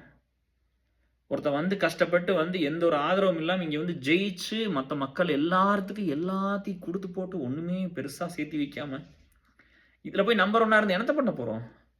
நல்ல மனுஷனாக இருக்கிறது தான் அது பேசிக். அதுதான் எல்லாத்துக்கும் வேணும். இந்த சமுதாயத்துக்கு வேணுங்கிற நல்ல மனுஷங்க. நம்பர் 1 நம்பர் 2 எல்லாம் கிடையாது. நம்மனால அவங்க அதை திரும்பவும் காசாக பார்க்குறாங்க. ஒரு இடத்துக்கு வந்துட்டோம்னா போதும், உடனே வந்து செல்வாக்கு இருக்குதா உடனே காசாக்குறது. அதை தான் எல்லாரும் முயற்சி பண்ணுறாங்க. அப்போ நம்மளுக்கு தானே தெரியணும் யார் வந்தால் நல்லா இருக்கும், யார் வந்து மக்கள் மேலே உண்மையிலுமே ஒரு அன்பு இருக்குது. மக்கள் ஒன்றுமே பண்ணாதவங்க எப்படி திடீர்னு வந்து பண்ண முடியும்? ஒரு ரன்னிங்கே ப்ராக்டிஸ் ஓடிட்டே இல்லாதவனை கொட்டி விட்டு ஓட விட்டிங்கன்னா எப்படி ஜெயிப்பான்? அப்படி தான் இருக்குது நம்ம பண்ணுற வேலையெல்லாம். ஸோ அதனால் அவங்க குடும்பம் நல்லா இருக்கட்டும். விஜயன் சார் குடும்பம் நல்லா இருக்கட்டும். இன்றைக்கி கூட வர்ற கூட்டம்லாம் இத்தனை கூட்டம் எதுக்கு தெரியுமா வருது? சொல்லுங்க பார்க்கலாம். இப்போ வராமல் இருக்காங்களே ஒரு சிலர்லாம். இப்போ ஒரு சிலர்லாம் அளவுக்கு அவர் இறந்த அளவுக்குலாம் போல அதெல்லாம் நான் பார்த்தேன். கொஞ்சம் இதெல்லாம் அவங்களே திட்டிக்கிறாரு, கூப்பிட்டு ஒவ்வொரு விஷயத்துக்கு வந்து திட்டிருக்கிறாரு. அதனால அவங்க போகிறதில்ல. தப்பு பண்ணால் திட்ட தான் செய்வார். நடிகர் சங்க தலைவராக இருந்தார், பொறுப்பில் இருந்தார், அதனால் திட்டியிருப்பார். அதனால் அவங்களாம் போகலை. இறந்த அளவுக்கு அவர் இறந்து போனதுக்கு கூட ஒரு சிலர்லாம் போகாமல் இருந்திருக்கிறாங்க. அதெல்லாம் ரொம்ப தப்பு. ஒரு மனிதன் அவர் மாதிரிலாம் யாரும் வந்து இப்போ இன்றைக்கெல்லாம் வச்சுருக்கிறவங்களாம் வந்து பிஆர் வச்சுக்கிட்டு எல்லாம் பண்ணிக்கிறீங்க. இவர் இங்கே ஹெல்ப் பண்ணார், அங்கே ஹெல்ப் பண்ணார், இதை பண்ணிட்டு இதெல்லாம் ரியலாக நடந்தது. விஜயகாந்த் பண்ணதில் ரியல். அதில் வந்து எந்த ஒரு பொய்யும் இல்லை. ஒரு நண்பனை போய் இப்ராஹிம் ராவுத்தரை வந்து அப்படி பார்த்துக்கிட்டு அப்படி இருந்தாங்கப்பா 2 பேரும். அந்த நட்பை பிரித்து போட்டாங்கப்பா. அதில் தான் வந்து அவர் ரொம்ப மனசுட்டு போயிட்டார். அதுக்கப்புறம் அவர் பெருசாக வந்து இருந்து படங்கள்லாம் அந்த அளவுக்கு மாதிரி படங்கள்லாம் வரல. ஏதோ ஒரு வேலை செய்கிறோம் அப்படி தானே அவரும் நினச்சாரு. இங்கே கேப்டன் பிராரன் படத்தில் ரோடு போட்டாங்களாமா. செல்வமணி சார் சொல்கிறாரு, ரோடு போட்டுட்டு இருந்தாங்களாமா, ஜீப் போட்டுறாராமா, தாரை ஊற்றுனாங்களாமா, அதுக்கு ஜீப் ஓட்டிகிட்டு இருக்காராமா, அதுக்கு ஜீப் ஓட்டிட்டு முன்னாடி போயிட்டு இருந்தாராமா. ஷூட்டிங் நடக்கும்போது தான் ஒரு ஹீரோ, மற்ற நேரத்தில் பார்த்தா ஒரு டிரைவராக வேலை செய்வாராமா, தார் ஊற்றுனா அதுக்கு போய் ஹெல்ப் பண்ணுவாராமா. ரோடு போட்டு கொடுத்துட்டு வந்தாராமா அந்த மக்களுக்கெல்லாம். 40 மைலுக்கு ரோடு போட்டாராமா. அது அப்படியே அதாவது இந்த படத்துக்கு வேணும், அதனால் அப்படியே இருந்துட்டு போகுதுன்னு சொல்லி அதை போட்டு அந்த மக்கள்லாம் அவ்வளோ, அதனால தான் அவருக்கு அவ்வளோ சப்போர்ட் இருந்துச்சு விஜயகாந்துக்கு. நம்ம மட்டும் ட்ரோல் பண்ணாமல் இருந்தோம்னா நிலைமையெல்லாம் வேற இல்லையா? கொஞ்சோண்டு வந்து பேச தெரிஞ்சா கெட்டிக்காரத்தனமா, பேச தெரிஞ்சா பெரிய ஆளுமை, பேச தெரிஞ்சா கெட்டிக்காரத்தனம், திருட்டுத்தனம் பண்ணலாம், ஏமாத்தலாம், துரோகம் பண்ணலாம். இதெல்லாம் பெரிய டேலண்ட் டிஎஸ். இதெல்லாம் பெரிய ஸ்கில் செட்டா? நல்லவனா இருக்கிறது தான் பெரிய ஸ்கில் செட்டு. அந்த ஸ்கில் செட்டுக்கு முன்னாடி ஒன்றுமே கிடையாது. அவரெல்லாம் நிம்மதியாக ஆத்மா வந்து ரொம்ப பரிசுத்தமான ஆத்மா, நிம்மதியாக இருப்பார். அவரால் 1000 பேர் எத்தனையோ லட்சம் பேர் வந்து அவரால் பிரயோஜனமாக இருப்பாங்க. அவங்க வாழ்க்கையெல்லாம் மாறி இருக்கும். அத்தனை பேருக்கு உதவி பண்ண மனுஷன். தயவு செஞ்சு நான் உங்களை வந்து ஒரு 30 வருஷம் உங்களுக்கு வந்து நான் வேலை பார்த்துட்டேன், இந்த சொசைட்டிக்காக வேலை பார்த்துருக்குறேன். என்னை வந்து என் லைஃப்பில் வந்து எனக்கு கொடுக்காத கஷ்டமோ இதெல்லாம் அப்போ அவரே அப்படி தானே சொல்லியிருப்பாங்க. மற்ற நடிகர்லாம் அப்படி தானே சொல்லியிருப்பாங்க. இவன் பேர் பொழைக்க தெரியாதவன் பூராத்தையும் வந்து மக்களுக்கு கொடுத்துட்றான் அப்படின்னு. அப்போவே வந்து சிஎம் எல்லாம் போய் கேட்டால் மக்கள் வந்து நிதி இந்த மாதிரி வெள்ளத்தில் பாதிக்கப்பட்டவங்களுக்கு 5 லட்ச ரூபா கொடுத்துருவோம் அப்படின்னு தூக்கி கொடுப்போம் அப்படிமா. இவர் கொடுத்தா தான் மற்றவங்க கொடுப்பான்னு இவர்கிட்ட ஃபஸ்ட் ரெக்வஸ்ட் வருவாமா. இந்த மாதிரி சிஎம் சொல்லிவிட்டாங்க. எந்த சிஎம்மாக இருந்தாலும் சரி, இந்த மாதிரி வந்து மக்களுக்கு வந்து இந்த மாதிரி நிதிக்கு மழை பெஞ்சிருச்சு, இந்த மாதிரி வந்து பணம் வேணும்னா 5,00,000 கொடுப்போம் அப்படியே அப்பவே. சத்யராஜ் சொன்னார், போஸுக்கு 5,00,000 10,00,000 தூக்கி கொடுத்துட்றாரு, நம்மளுக்கு வந்து கஷ்டமா இருக்குது, நம்ம கூட தர வேண்டியதா இருக்குதே அப்படின்னு சொல்லிட்டு. அவர் பண்ண ஸ்டண்ட் எல்லாம் யாராவது பண்ண முடியுமா? ஸ்டண்ட் எல்லாம் அவ்வளோ நல்லா பண்ண ஒரு ஆள். இந்த ஷோல்டர் வேற இறங்கி இருக்குது அடிக்கடி. அதனால அந்த இதுலேயும் ரொம்ப கஷ்டப்பட்டு தான் பண்ணார். கொஞ்சம் லைட்டாக குளிர ஆரம்பிச்சிருச்சு, அந்த ஹீட்டர்லாம் ஆஃப் பண்ணிட்டு வந்தேன். ஸோ அந்த மாதிரி அந்த ஒரு வேலையை பண்ண ஒரு மாமனிதன். அவர் பண்ணாத என்ன இருக்குது வாழ்க்கையில்? அவர் எல்லாமே பெருசாக வந்து பண்ணிட்டு போயிட்டார். நம்மலாம் தவற விட்டுட்டோம். நம்ம வீட்டில் வந்து நம்ம வீட்லேயோ, நம்ம ஆஃபீஸ்லேயோ, நம்ம வேலை செய்கிற இடத்துலையோ, நம்ம சொந்த பந்தத்துலேயோ ஒரு நல்ல மனுஷன் கண்டிப்பாக இருப்பான். நம்ம அவங்களுக்கு தெரியும். அவங்கள வந்து ஒரு கேனைனாகவும், ஒரு முட்டாளாகவும், பொழைக்க தெரியாமல் தயவு செஞ்சு சித்தரிக்காதீங்க. நம்ம சுயநலமாக இருக்கிறோம்னா, அப்படியே இருந்து செத்து போயிடலாம், பிரச்சனை இல்லை. ஆனால் நல்ல மனுஷங்க தான் நிறைய இந்த நாட்டுக்கு தேவை, மற்றவங்களுக்கு தேவை. அதனால் அவங்கள வளர்த்துற வேலையை மட்டும் தான் நம்ம பார்க்கணும். அவங்களுக்கு ஒரு சப்போர்ட்டாக, அவங்களுக்கு ஒரு ஆறுதலாக, ஒரு உறுதுணையாக இருந்தால் தான் இந்த சமுதாயம் மாறும். இல்லைன்னா என்ன ஆகும்? பூரா சுயநலவாதிகளாக இருந்து என்னத்தை யாருக்கிட்ட நல்லது நடந்துற போகுது? ஒன்றும் கண்டுக்க மாட்டாங்க. சரியா? அவர் வந்து நடித்த படத்தில் கூட நிறையா படத்தில் பணம் வாங்கிக்கலையாமா. ஒரு தடவை வந்து படம் ரிலீஸ்க்கு முன்னாடி விஜயகாந்துக்கு 50 லட்சம் கொடுக்கணுமாமா. அந்த ப்ரொடியூசர் பத்திரத்தை கொண்டு வந்து விஜயகாந்த் பேரில் எழுதிட்டாப்பியாமா. படத்தை ரிலீஸ் பண்ணுறதுக்கு முன்னாடி பணம் ஹீரோக்கெல்லாம் பணம் கொடுக்கணுமில்ல, அப்போ வந்து அந்த பணத்தை வந்து கொடுக்கலின்னு எழுதி வச்சுட்டாப்பியாமா. அதுக்கு சொன்னாப்பிடியாமா, வாங்க மாட்டேன்ட்டாராமா. இல்லை எனக்கு வேண்டாங்கய்யா, வேண்டாங்க சார், நீங்கள் போங்க பார்த்துக்கலாம், படத்தை போய் ரிலீஸ் பண்ணுன்னு சொன்னாராமா. ஒருத்தர் கூட அப்படிலாம் பண்ண மாட்டாங்களாமா. அந்த மாதிரி அவர் பண்ணின வேலையெல்லாம் விஜயகாந்தும் மற்றவங்களாம் ஒன்றும் கிடையாது. அது வந்து கடவுள் அவதாரத்தில் வந்து ஒரு மனிதன், அவ்வளோதான். மனித அவதாரத்தில் வந்து ஒரு கடவுள்னு சொல்லலாம். இது கரெக்டாக இருக்குமா? மனித அவதாரத்தில் வந்து கடவுள், கரெக்ட். அப்படி வந்து ஒரு ஆள் நம்ம கண்ணு முன்னாடி வாழ்ந்து இறந்து போயிருக்காரு. பண்ண நல்லது ஒருத்தன் வேலை செஞ்சு யோசிச்சு பாருங்களேன். 2 படம் ஒரு நாளைக்கு 3 ஷூட்டிங் போயிட்டு ஹெல்த்தை கூட சரியாக பார்த்துக்காம, குடிச்செல்லாம் அப்படிலாம் ஆகலை. நம்ம சும்மா தெரியாமல் எல்லாம் போய் சும்மா போய் இப்படிலாம் பேசிட்டுலாம் ஒன்று இருக்க வேண்டாம், சரியா? எல்லாத்துக்கும் ஒரு காரணம் இருக்கும். எல்லாரும் ஒரு இடத்துல உடஞ்சி போயிடுவோம். எல்லாருமே நல்லா ஆகும். எல்லாத்துக்கும் ஒரு பழக்கம் இருந்திருக்கலாம், வெளியே வந்திருக்கலாம், வராமல் இருந்திருக்கலாம். பட் இதையெல்லாம் வச்சுக்கிட்டுலாம் வந்து பேசுகிற அளவுக்குலாம் ஒன்றும் பெரிய இதெல்லாம் கிடையாது. அப்படிலாம் இருந்திருக்க மாட்டாங்க. ஒரு உழைப்பு, ரெஸ்ட் எடுக்காத உழைப்பு, ஹெல்த்தை பார்த்துக்காத உழைப்பு. ஒரு 3 ஷூட்டிங் வந்து ஒரு நாளைக்கு பண்ண ஒரு ஆள், ஒரே வருஷத்தில் 19-20 படம் நடித்த ஒரு ஆள். இந்த மாதிரி இவ்வளோ வேலை பண்ண ஒரு மனுஷன் ஆப்வியஸாக அந்த ஹெல்த்து கெட்டிருக்கும்ல. வயசாக அந்த ஹெல்த்து கெட்டிருக்கும். ஹெல்த்தை வந்து சரி பண்ணிக்க முடியல. அதை மட்டும் பண்ணியிருந்தாருன்னா அவர் இருக்க வேண்டிய இடம் என்ன இன்னைக்கு? சரி, ரொம்ப ரொம்ப வேதனையாக இருக்குது. கொஞ்சோண்டு அந்த சுயநலமாகவே இருக்க தெரியாதாம்மா. அந்த முடிவெட்டுறவங்கள்ருந்து அவங்களுக்கெல்லாம் அந்த அவரோட பில்டிங்கில் ஒரு கடை கொடுத்துட்டாராம்மா.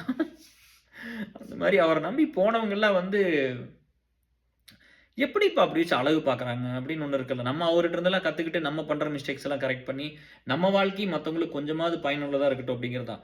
இப்போ நிறைய பேர் சொல்கிறாங்க, இப்போ எங்கூட இது இன்னொரு டெஃபினேஷனு. நான் என் குடும்பத்தை நல்லா பார்த்துக்கிறேன், குழந்தையும் நல்லா பார்த்துக்கிறேன்,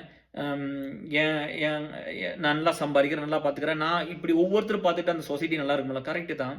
அப்படி பார்த்துக்கிற அளவுக்கு எல்லாத்துக்கும் அந்த வாய்ப்பு இருக்குதா? எல்லாத்துக்கும் அந்த ஆப்பர்ச்சுனிட்டி கிடைக்குமா? அப்போ நல்லா வந்தவங்களுக்கு தானே அந்த பொறுப்பு இருக்கணும். நல்லா வந்தவங்களுக்கு தான், நல்லா வராதவங்களை பற்றி ஒரு கவலை இருக்கணும். ஏதாவது ஒன்று கொடுக்கணும், லைட்டாக செய்யணும், எல்லாம் சேர்ந்து ஒரு நல்லது பண்ணிடலாம் அப்படின்னு வரணும். அதெல்லாம் யாரும் வர்றதே இல்லையே. இப்படியெல்லாம் வர்ற மாதிரி இருந்தால் சமுதாயம் எந்த இடத்துல இருந்திருக்கும்? எல்லாத்தையும் சுயநலமாக மாற்றி விட்டுட்டோம்னா சம்பாதிக்கிறவங்களே சம்பாதிச்சிட்டு இருக்க முடியும், அவ்வளோதான். வேறையெல்லாம் ஒன்றும் பண்ண போகிறதில்ல, எந்த நல்லது நடக்க போகிறதில்ல. இந்த மாதிரி முத்து மாதிரி விஜயகாந்த் பிறந்தார், அவரெல்லாம் மிஸ் பண்ணியிருக்கிறோம். எல்லாம் எனக்கு அவரை நம்ம சிஎம்மா காட்டியெல்லாம் பிரச்சனை இல்லைப்பா, அவர் மனசை உடைக்காமல் இருந்திருக்கலாம். எனக்கு அந்த ஒரு வருத்தம், அந்த ஒரு கவலை மட்டும்தான் எனக்கு ஒரு சில நேரம்லாம் தோணுச்சு. நான் தான் சொல்லிட்டேன் பாருங்க, இந்த நாடும் நாட்டு மக்களும் நாசமாக போகட்டும்னு அன்னைக்கெல்லாம் சொன்ன, அவர் இறந்து போன அன்னைக்கெல்லாம். அப்படியெல்லாம் ஆயிடுச்சு. அவ்வளோ கஷ்டமாக இருந்துச்சு, அவ்வளோ நல்லது. ஒரு மனுஷன் எப்படி இத்தனையெல்லாம் பண்ண முடியும்? ஹீரோன்னு சொல்கிறேன், ஹீரோனா என்னப்பா ஹீரோ? இப்போ பெரிய சூப்பர் ஸ்டார் இப்படி யாரோ சொல்கிற ஒரு 10 பேர் கூட்டத்தில் போயிட்டு வந்துட முடியும்? விஜயகாந்த் போக அப்படி அவ்வளோ மனிதாபிமானம் அப்படிலாம் இருந்திருக்கிறாரு. நல்லா பெருசாக இருந்தவங்கள என்னப்பா இருந்து சுயநலமாக இருந்ததை தாண்டி அவங்கள என்ன பண்ணியிருக்கிறாங்க? நம்மளை யூஸ் பண்ணிக்கிட்டாங்க, நம்ம நேரத்தையும் நம்ம பணத்தையும் வாங்கிட்டாங்க. இவர் படத்தையெல்லாம் பார்த்து செலவு பண்ணக்கூடாது, இன்னொரு கஷ்டப்படுற குடும்பத்துக்கு தான் அந்த பணம் போயிருக்குது. இவர் அப்படியெல்லாம் பண்ணல. அப்படி இவங்களெல்லாம் பார்க்கும்போது நம்மளுக்கு எவ்வளோ ஒரு ஆத்மார்த்தமாக இருக்குது இல்லையா? அவர் படத்தையெல்லாம் நம்ம பார்த்துருக்குறோம் அப்படின்னு. நான் நிறைய பார்த்து விஜயகாந்த் படம் தான் பார்த்துருக்குறேன். எனக்கு அவரை பற்றி தெரிய ஆரம்பிக்க நான் நிறைய விஜயகாந்த் படம் தான் பார்ப்பேன். அந்த அப்புறம் அவருக்கு தான் பெரிய ஒரு நல்ல மனுஷனுக்கு, நல்ல மனிதருக்கு ஃபேனாக இருக்கிறது தான் ரொம்ப சந்தோஷமாக ஃபீல் பண்ணிக்கிறேன். எனக்கு பெரிய திறமையாக நீங்கள் பெரிய ஹீரோவாக இருந்துக்குங்க, எத்தனையோ நடிச்சுக்குங்க, பிடிச்சிக்கங்க. வேறு தமிழை தவிர எந்த ஸ்டேட்லேயும் போய் எந்த படமும் நடிக்கல. அவருக்கு வந்து தெலுங்கில் நல்ல மார்க்கெட் இருந்துச்சாமா. ஏன்னா அவர் தானே ஆக்ஷன் ஹீரோ, அதில் எந்த படம் நடிக்கல. அவர் தமிழே போதுன்ட்டு. இப்போ இவங்கெல்லாம் குளோபலைசேஷனுக்கு வந்ததுக்கப்புறம் இவங்கெல்லாம் வந்து ஏதோ பேன் இண்டியா மூவின்னு சொல்லி அங்கே ஒருத்தர் இங்கே ஒருத்தர் பிடிச்சி போட்டு எதுக்கு நீங்கள் அவ்வளோ சம்பாதிக்கணும் அப்படிலாம் போட்டுக்கிட்டு பூராத்தையும் அட்ஜஸ்ட் பண்ணி எல்லா நாட்டு எல்லா மக்களுக்கு வேணுங்கிறது வேணும். அட்ஜஸ்ட் பண்ணிக்கிறது அப்புறம். இப்போ நம்ம நம்ம உரிமை நம்ம நம்ம நம்ம நம்ம நம்ம உரிமை நம்மளுக்கு வேணும். என் வீடு எனக்கு வேணும் இல்லையா? நம்ம நாடு நமக்கு, நம்ம ஸ்டேட் நம்மளுக்கு வேணும். அடுத்த ஸ்டேட் நம்மளும் போய் மற்றவங்களுக்கு பிடுங்க வேண்டாம். அவங்களும் வந்து நம்மளுக்கு பிடுங்க வேண்டாம். அந்த அளவுக்கு நம்ம இருந்துக்கலாமல்ல? அதனால அவர் அப்படிலாம் போகல. போதும், எனக்கு இது வந்தா போதுன்னு இருந்தவர் தான். போதுங்கிற மனசு தானே இல்லையா? ஸோ அந்த மாதிரி ரொம்ப நல்ல மனுஷன். எல்லாத்துக்கிட்ட அன்பா இருந்தவர். நம்ம நிறைய விஷயம் பார்த்துருக்குறோம். பொலிட்டிக்கலா நான் எதுவும் பேசல. பட் ஒரு நல்ல மனுஷனுக்காக தான் பேசுகிறோம். பட் ரொம்ப பிரேக் ஆகுது. ஏன்னா ரொம்ப கவலையாக இருக்குது. அவரை வந்து இப்படி சாகடிச்சிட்டோமே அப்படின்னு சொல்லிட்டு. ஒரு திருப்தியாக சந்தோஷப்படுத்தி அவ்வளோ அவ்வளோ நல்ல எப்படி வருவாங்க ஒருத்தர்? அப்போ இங்கே தெரியும். உங்களையெல்லாம் ஜெயிக்கணும்னா ஒன்றும் பண்ண வேண்டியதில்லை. ஸ்ட்ராட்டஜி பண்ணால் போதும். ஏமாத்தினா போதும். சினிமாவில் டயலாக் பேசினா போதும் விக்க வச்சுக்கிட்டு வந்து. சரியா? அப்புறம் மற்ற இடத்துல வந்து பொய்யா பேசி இதெல்லாம் பண்ணால் போதும். நீங்கள் வந்து நல்லவங்களா வந்தாவெல்லாம் நீங்கள் விட மாட்டீங்க. அரசியல்வாதிகள் என்னமோ பண்ணிட்டு போகிறாங்க. பொதுமக்கள் நம்ம என்னையா பண்ணோம்? அப்படிலாம் பண்ணலாமா? நல்லது ஒருத்தன் பண்ணுறான்னா கையெடுத்து கும்பிட்டு வந்துடணும். சாமி நல்லது பண்ணுறீங்களா? பண்ணுங்க. கம்முன்னு தள்ளி நின்னுக்கோணும். நம்மளுக்கு அதுக்கு சம்மந்தம் கிடையாது. சரியா? நம்ம ஒரு 10,000 யாருக்கா செலவு பண்ணுவோமா? 10,000 தூக்கி கொடுத்துருவோமா நம்ம? நம்மளுக்கு அத சொல்றேனே, அவரு கஷ்டப்பட்டு தான் வந்திருக்காரு. நம்மளும் எல்லாரும் கஷ்டப்பட்டு தான் காசு வரும். சும்மாலாம் யாருக்கு வராது. அத குடுத்தும் தான தர்மம் பண்ண ஒரு ஆள் தானே. ஒருத்தன் கஷ்டப்பட்டு வேலை செஞ்சு வர்ற காச மத்தவனுக்கு குடுக்குறான். அவங்கள வந்து நல்லா நல்லா சாப்பிடணும்னு சொல்றாரு. எல்லாரும் நல்லா சாப்பிடணும். எல்லாரும் நல்லா இருக்கணும்னு. போனவங்க அப்புறம் கடைசி காலத்துல கடன வாங்கி குடுக்குறாரு எல்லாத்துக்கும். ஏன்னா இவர்ட்ட போனாலே உதவி கிடைக்கும்னு தெரியுமில்ல. இன்னைக்கு கூட எத்தனையோ 1000 பேர் சாப்பிடுறாங்களாமாப்பா. வாரத்துக்கு எத்தனையோ 1000 பேருக்கு சமைக்கிறாங்களாமா. இன்னும் அங்க தான் இருக்குது. நம்மலாம் போனா அங்க போய் பார்த்துட்டு வரணும். சென்னை போனா கண்டிப்பா விஜயகாந்தோட இதுக்கெல்லாம் நம்ம போய் பார்த்துட்டு தான் வரப்போறோம். நான் போயிருக்கிறேன் முதல்லயே. நான் சும்மா சுத்துற காலத்துல அங்க போயிருக்கிறேன். அதனால வேலை இல்லாமலாம் வேலை தேடிட்டு இருக்கிற காலத்துல ஒரு எக்ஸைட்மெண்ட்ல போய் பார்க்கறதான ஒரு சந்தோஷத்துல எப்படி இருப்பார் கேப்டன் அப்படின்னு. நம்மள உள்ள போ முடியாது. நம்ம இங்கெல்லாம் வந்து 2 வருஷத்துக்கு முன்னாடிலாம் பெரிய பெரிய செலிபிரிட்டிஸ் வந்தாங்க. மீட் பண்றதுக்கு நம்ம தமிழ் மன்றத்துல எல்லா இடத்துலயும் ஆள் இருக்கு. நம்ம நண்பர்கள் தானே நல்ல ரோல்ல பிரசிடென்ட்டா அப்படிலாம் இருக்காங்க. போர்ட் டைரக்டர், போர்ட் சேர்மன்லாம். பட் கூப்பிட்டா நான் போய் பார்க்கல. எனக்கு விஜயகாந்த் மாரி ஆள பார்க்கணும்னு தான் என் ஆசை. நான் போய் பெரிய பெரிய செலிபிரிட்டிஸ் பார்த்து நான் என்ன பண்ண போறேன்? நான் பண்றது நாட்டுக்கு நல்லது பண்ணிக்கிட்டு, ஏதோ வர்ற சம்பளத்துல கொஞ்சம் சேர்த்து வச்சு மக்கள் நண்பர்கள என் நண்பர்கள பூரா சேர்த்து வச்சு தான் நம்ம கொண்டு வந்து குடுத்துட்டு நம்ம இப்படி ஒரு வேலைய பண்ணிட்டு இருக்கிறோம். நான் போய் இவங்களெல்லாம் பார்த்து நான் என்னத்த பண்ண போறேன் போய்? நல்லது பண்ணவங்களே நீங்க நாசம் தானே பண்ணிக்கிறீங்க. பண்ணா பண்ணிட்டு போன்னு விட்டு போட்டு தான் நான்லாம் கம்முன்னு இருக்கிறேன். இப்ப என்ன பிரச்சனை? ஏதோ முடிஞ்ச வரைக்கும் இருக்க வரைக்கும் நல்லத பண்ணிட்டு நம்ம பாட்டுல போக வேண்டியது. நேத்து வெங்கட் அதான் சொன்னாப்படி. பொது வாழ்க்கைன்னு வந்துட்டோம் நம்ம ஒரு வேலைய செய்றங்கும்போது, நிறைய மோசமான மக்கள் நம்ம சந்திப்போம்டா. நீ அத பத்தி பெருசா எடுத்துக்காத. நம்ம பண்ற வேலைய பண்ணிட்டு போயிட்டே இருக்கலாம் மச்சின்னு சொன்னாப்படி. அப்படிதான் விஜயகாந்த் சாரும் அப்படிதான் இருந்திருக்கணும். அவர் அரசியலுக்குலாம் வராமயே இருந்திருக்கணும். இவ்வளோ நல்ல மனுஷன் அரசியலுக்கு வந்திருக்கு. ஏன்னா அந்த மக்களுக்கு நல்ல ஆளுகள்லாம் தேவையில்ல. அப்படிலாம் நம்பி வந்ததுக்கு தான் இவங்கள இப்படி வச்சு செஞ்சது எல்லாரும். ஒண்ணுமே தெரியலன்னு என்ன சொல்லணும்? ஊர்ல 10 பேர் கிண்டல் பண்ணி பண்ணிருவியா? பண்ணக்கூடாதுல்ல. நம்மளுக்கு ஒண்ணு தெரியாது. நம்மளுக்கு பகுத்தறிவு இருக்குது, அறிவு இருக்குது. நம்ம யோசிப்போம்ல. அப்ப நம்ம பண்ணக்கூடாது. யாரையுமே அது எந்த புள்ளையா இருக்கட்டும், எந்த பையனா இருக்கட்டும், ஒருத்தர பத்தி தப்பா பேசக்கூடாது. கமெண்ட் பண்ணக்கூடாது. மோசமான வேலைய சொசைட்டிக்கு பண்றாங்களா? ஒரு வன்முறை தூண்டுறாங்க. சட்டத்துக்கு எதிராக பண்றாங்க. ஒரு மாணவிய கொடுமைப்படுத்துறாங்க. இப்ப கூட ஏதோ அண்ணா யூனிவர்சிட்டில நடந்துச்சுல்ல. இந்த மாரி ஏதாவது நடந்ததுன்னா நீங்க வாய்ஸ் ரைஸ் பண்ணுங்க. அதுக்கெல்லாம் நம்ம சப்போர்ட் பண்ணலாம். சரியா? பட் வந்து ஒரு நல்ல மனுஷன வந்து இப்படியெல்லாம் பண்ணீங்கன்னா, அவருனால பலன் அடைஞ்சவங்க எத்தன பேரு? அவங்கலாம் யாருமே வாய் திறக்கல ஒரு பிரச்சனை வரும்போது. கடைசியில வந்து ஒண்ணுமே இல்லாத டைம்ல உட்காந்து வாய்ஸ் ரைஸ் பண்ணிட்டு நல்லா பேசுறீங்க. நீங்கலாம் அன்னைக்கு ஏன்பா பேசல? நண்பர்கள்னா உதவி வாங்குனவங்கலாம் போய் உயிர குடுத்து நின்றுக்கணும்ல. எனக்கு என்னானாலும் பரவாயில்லடா. எனக்கு நல்லது பண்ணிக்கிறானா கூட நின்றுப்பேன். அதுதான மனிதாபிமானம். இந்த இந்த ஒரு 21st செஞ்சுரியில பொறந்த ஒரு மனிதன் இல்ல. நம்ம பார்த்த மனிதன் இல்ல. அவர வந்து நம்ம அந்த மாரி பண்ணியிருக்க கூடாதுல்ல. இன்னைக்கு அவர் செத்து போனதுக்கு அப்புறம் இவ்வளோ அவர் இருக்கும்போது அவர கேவலமா பேசி, ட்ரோல் பண்ணி, காமெடி பீஸ் ஆக்கி, அவர் மனசு எத்தன வலிச்சிருக்கும். எவ்வளோ அழுதுருப்பாரு. மனசெல்லாம் எப்படி ரணமா இருந்திருக்கும்ல. போனதுக்கு அப்புறம் எதுக்கு அவர பத்தி பேசிட்டே இருக்கிறீங்க நல்லா? நீங்க பேசி என்ன ஆகப்போகுது? உங்க கில்டி கான்ஷியஸ இது பண்ண உங்களோட குற்ற உணர்வெல்லாம் போகணும்னா இப்படி பண்ண வேண்டாம். மத்த நல்லவங்க இருப்பாங்கல்ல விஜயகாந்த் சார் மாரி. அவங்களையாவது விட்டு வைங்க. அவங்களுக்கு நீங்கலாம் சப்போர்ட் பண்ண வேண்டாம். நீங்க கம்முனு இருந்தாலே போதும். எனக்கெல்லாம் அப்படிதான் இருக்குது. நம்மளுக்கெல்லாம் வழி இல்லையே. என்னால முடிஞ்சது என்ன? ஏசல் அலுமினியில யாரு தப்பா பேசாம பார்த்துக்கணும். அத நான் பார்த்துக்கிட்டேன். அதுல சண்டை நடந்தது. ஆர்கியூமென்ட் வந்து சத்தமா பேசினாங்க. போயிட்டாங்க எல்லாம் அப்படிதான். அவரு பண்ணுனதெல்லாம் வந்து கொஞ்சம் நெஞ்சமெல்லாம் இல்லப்பா. அதாவது வந்து எந்த ஒரு ரூமர்லயும் ஒரு தடவ லவ் பண்ணாருங்கிறத தாண்டி ஒரு பெரிய தப்பானது. அது அவங்க பர்சனல்ப்பா. அத ஏன்பா நம்ம பார்த்து பேசிட்டே இருக்கணும்? இல்லையா? யாருக்கு எங்கேயுமே வீக்னஸ் கிடையாதா? இங்க இருக்கிறவங்க எல்லாருமே கடவுளா? எல்லாரும் அவங்க லவ் பண்ணவங்க, நேசிச்சவங்கள பார்த்தா வீக்னஸ் இருக்க தான் செய்யும். அவங்ககிட்ட அப்படித்தான் இருப்பாங்க. மத்தவங்ககிட்டலாம் அப்படி இருப்போமா? நான் வேணா லவ் பண்ணவங்ககிட்ட அப்படி இருப்பேன். என் ஒய்ஃப் கிட்ட அப்படி மத்த பிள்ளைகிட்டலாம் அப்படி இருப்போமா? இல்ல நீங்க இருந்துருவீங்களா அப்படி? எல்லாத்தையும் ஒரு உயிராவும், உணர்வாவும், ஒரு நண்பனா அப்படித்தான் பார்ப்பேன் ஒழிஞ்சு, அவங்க மேல ஒரு பெரிய எமோஷன் அப்படிலாம் போய் கனெக்ட் ஆயிருக்க மாட்டோம்ல.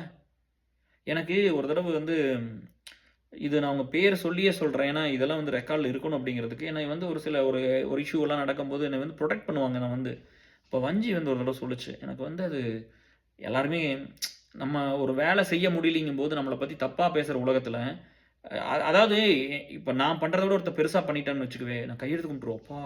எம்கே என்ன இப்படி பண்ணிட்டீங்க? அப்பா அதெல்லாம் நான் பண்ணவே இல்ல." அப்படின்னு. அதாவது அந்த அந்த ஒரு வேலை பண்ணதுக்கு ஒரு நன்றி நம்ம வந்து அப்படிதான் இருக்கணும். இல்லையா? நம்ம நம்ம அதாவது வந்து இந்த சொசைட்டி யாருக்கு பண்ண என்ன?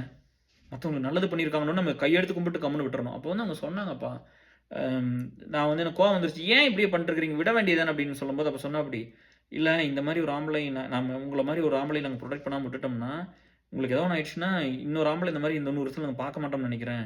அப்படி சொன்னாப்படி.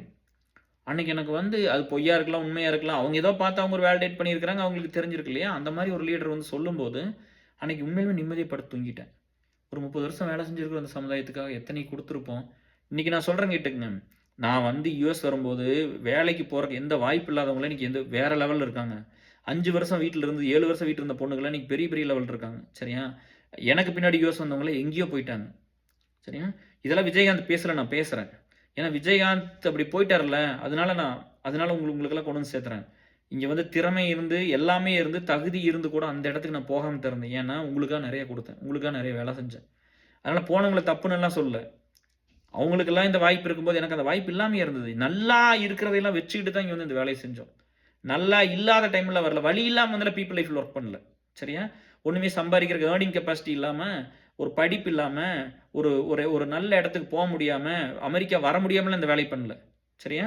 நான் வந்துட்டு இன்னும் வந்து எங்கூட இருக்கிற மக்களோட தான் கனெக்டடா இருக்கிறேன். நம்மளோட இருந்த ஒவ்வொருத்தரோடும் அப்படி அன்பா அப்படி பார்த்துக்கிட்டு தான் அந்த வேலைய செய்யுது. ஸோ, அதனால நான் உங்களுக்கு வந்து கைண்டா சொல்றது, நல்லவங்களுக்கு எதுவும் கெட்டது பண்ணிறாதீங்கப்பா. சரியா? அது விஜயகாந்தோட போகட்டும். அவரு வந்து அதுக்கு ஒரு உதாரணமா இருந்தாரு. என்னை அவரோட ஆத்மா அதத்தான் சொல்லும். என்னை பண்ண மாரி மத்தவங்கள பண்ணிறாதீங்கன்னு தான் சொல்லும். இவ்வளோ கேலி கிண்டல்லாம் யாரையும் பண்ணிறக்கூடாது. ஒரு சொல்லு வந்து வெல்லும், ஒரு சொல்லு வந்து கொல்லும். ஒரு ஒரு சொல்லு உருவாக்கிரும், ஒரு சொல்லு அழிச்சிரும். அதனால நம்ம அத பண்ணவே கூடாது டியர்ஸ். யாருக்குமே பண்ணிறாதீங்க. அதுவும் நல்லது பண்றவங்களுக்கெல்லாம் பண்ணவே பண்ணிறாதீங்க. நான் இந்த வீடியோ முழுவதும் நான் அதான் சொல்லியிருக்கிறேன். அம் அதனால முடிஞ்சா அவரோட கல்லறைக்கு போய் யாரெல்லாம் இந்த மாரி பண்ணி ஒரு மன்னிப்பு கேட்டுட்டு வந்துருங்க. யாரெல்லாம் அவர ட்ரோல் பண்ணி அசிங்கமா பேசி இந்த மாரிலாம் அவமானப்படுத்துனீங்களோ, நீங்கலாம் போய் ட்ரோல் பண்ணிட்டு வந்துருங்க. சரியா? இங்க யாருமே அவ்வளோ பெரிய விஜயகாந்த ட்ரோல் பண்ற அளவுக்குலாம் இங்க ஒரு நல்லவன்லாம் இங்க கிடையாது நாட்ல. சரியா? அப்படி ஒரு நல்லவனையெல்லாம் எனக்கு 44 முடிஞ்சு 45 44 முடிஞ்சிருச்சு. நான் அப்படி ஒரு நல்லவனையெல்லாம் பார்த்ததில்ல. விஜயகாந்த் மாரி ஒரு நல்லவனையெல்லாம் பார்த்ததில்ல. விஜயகாந்துக்கு தான் பெரிய ஃபேன்.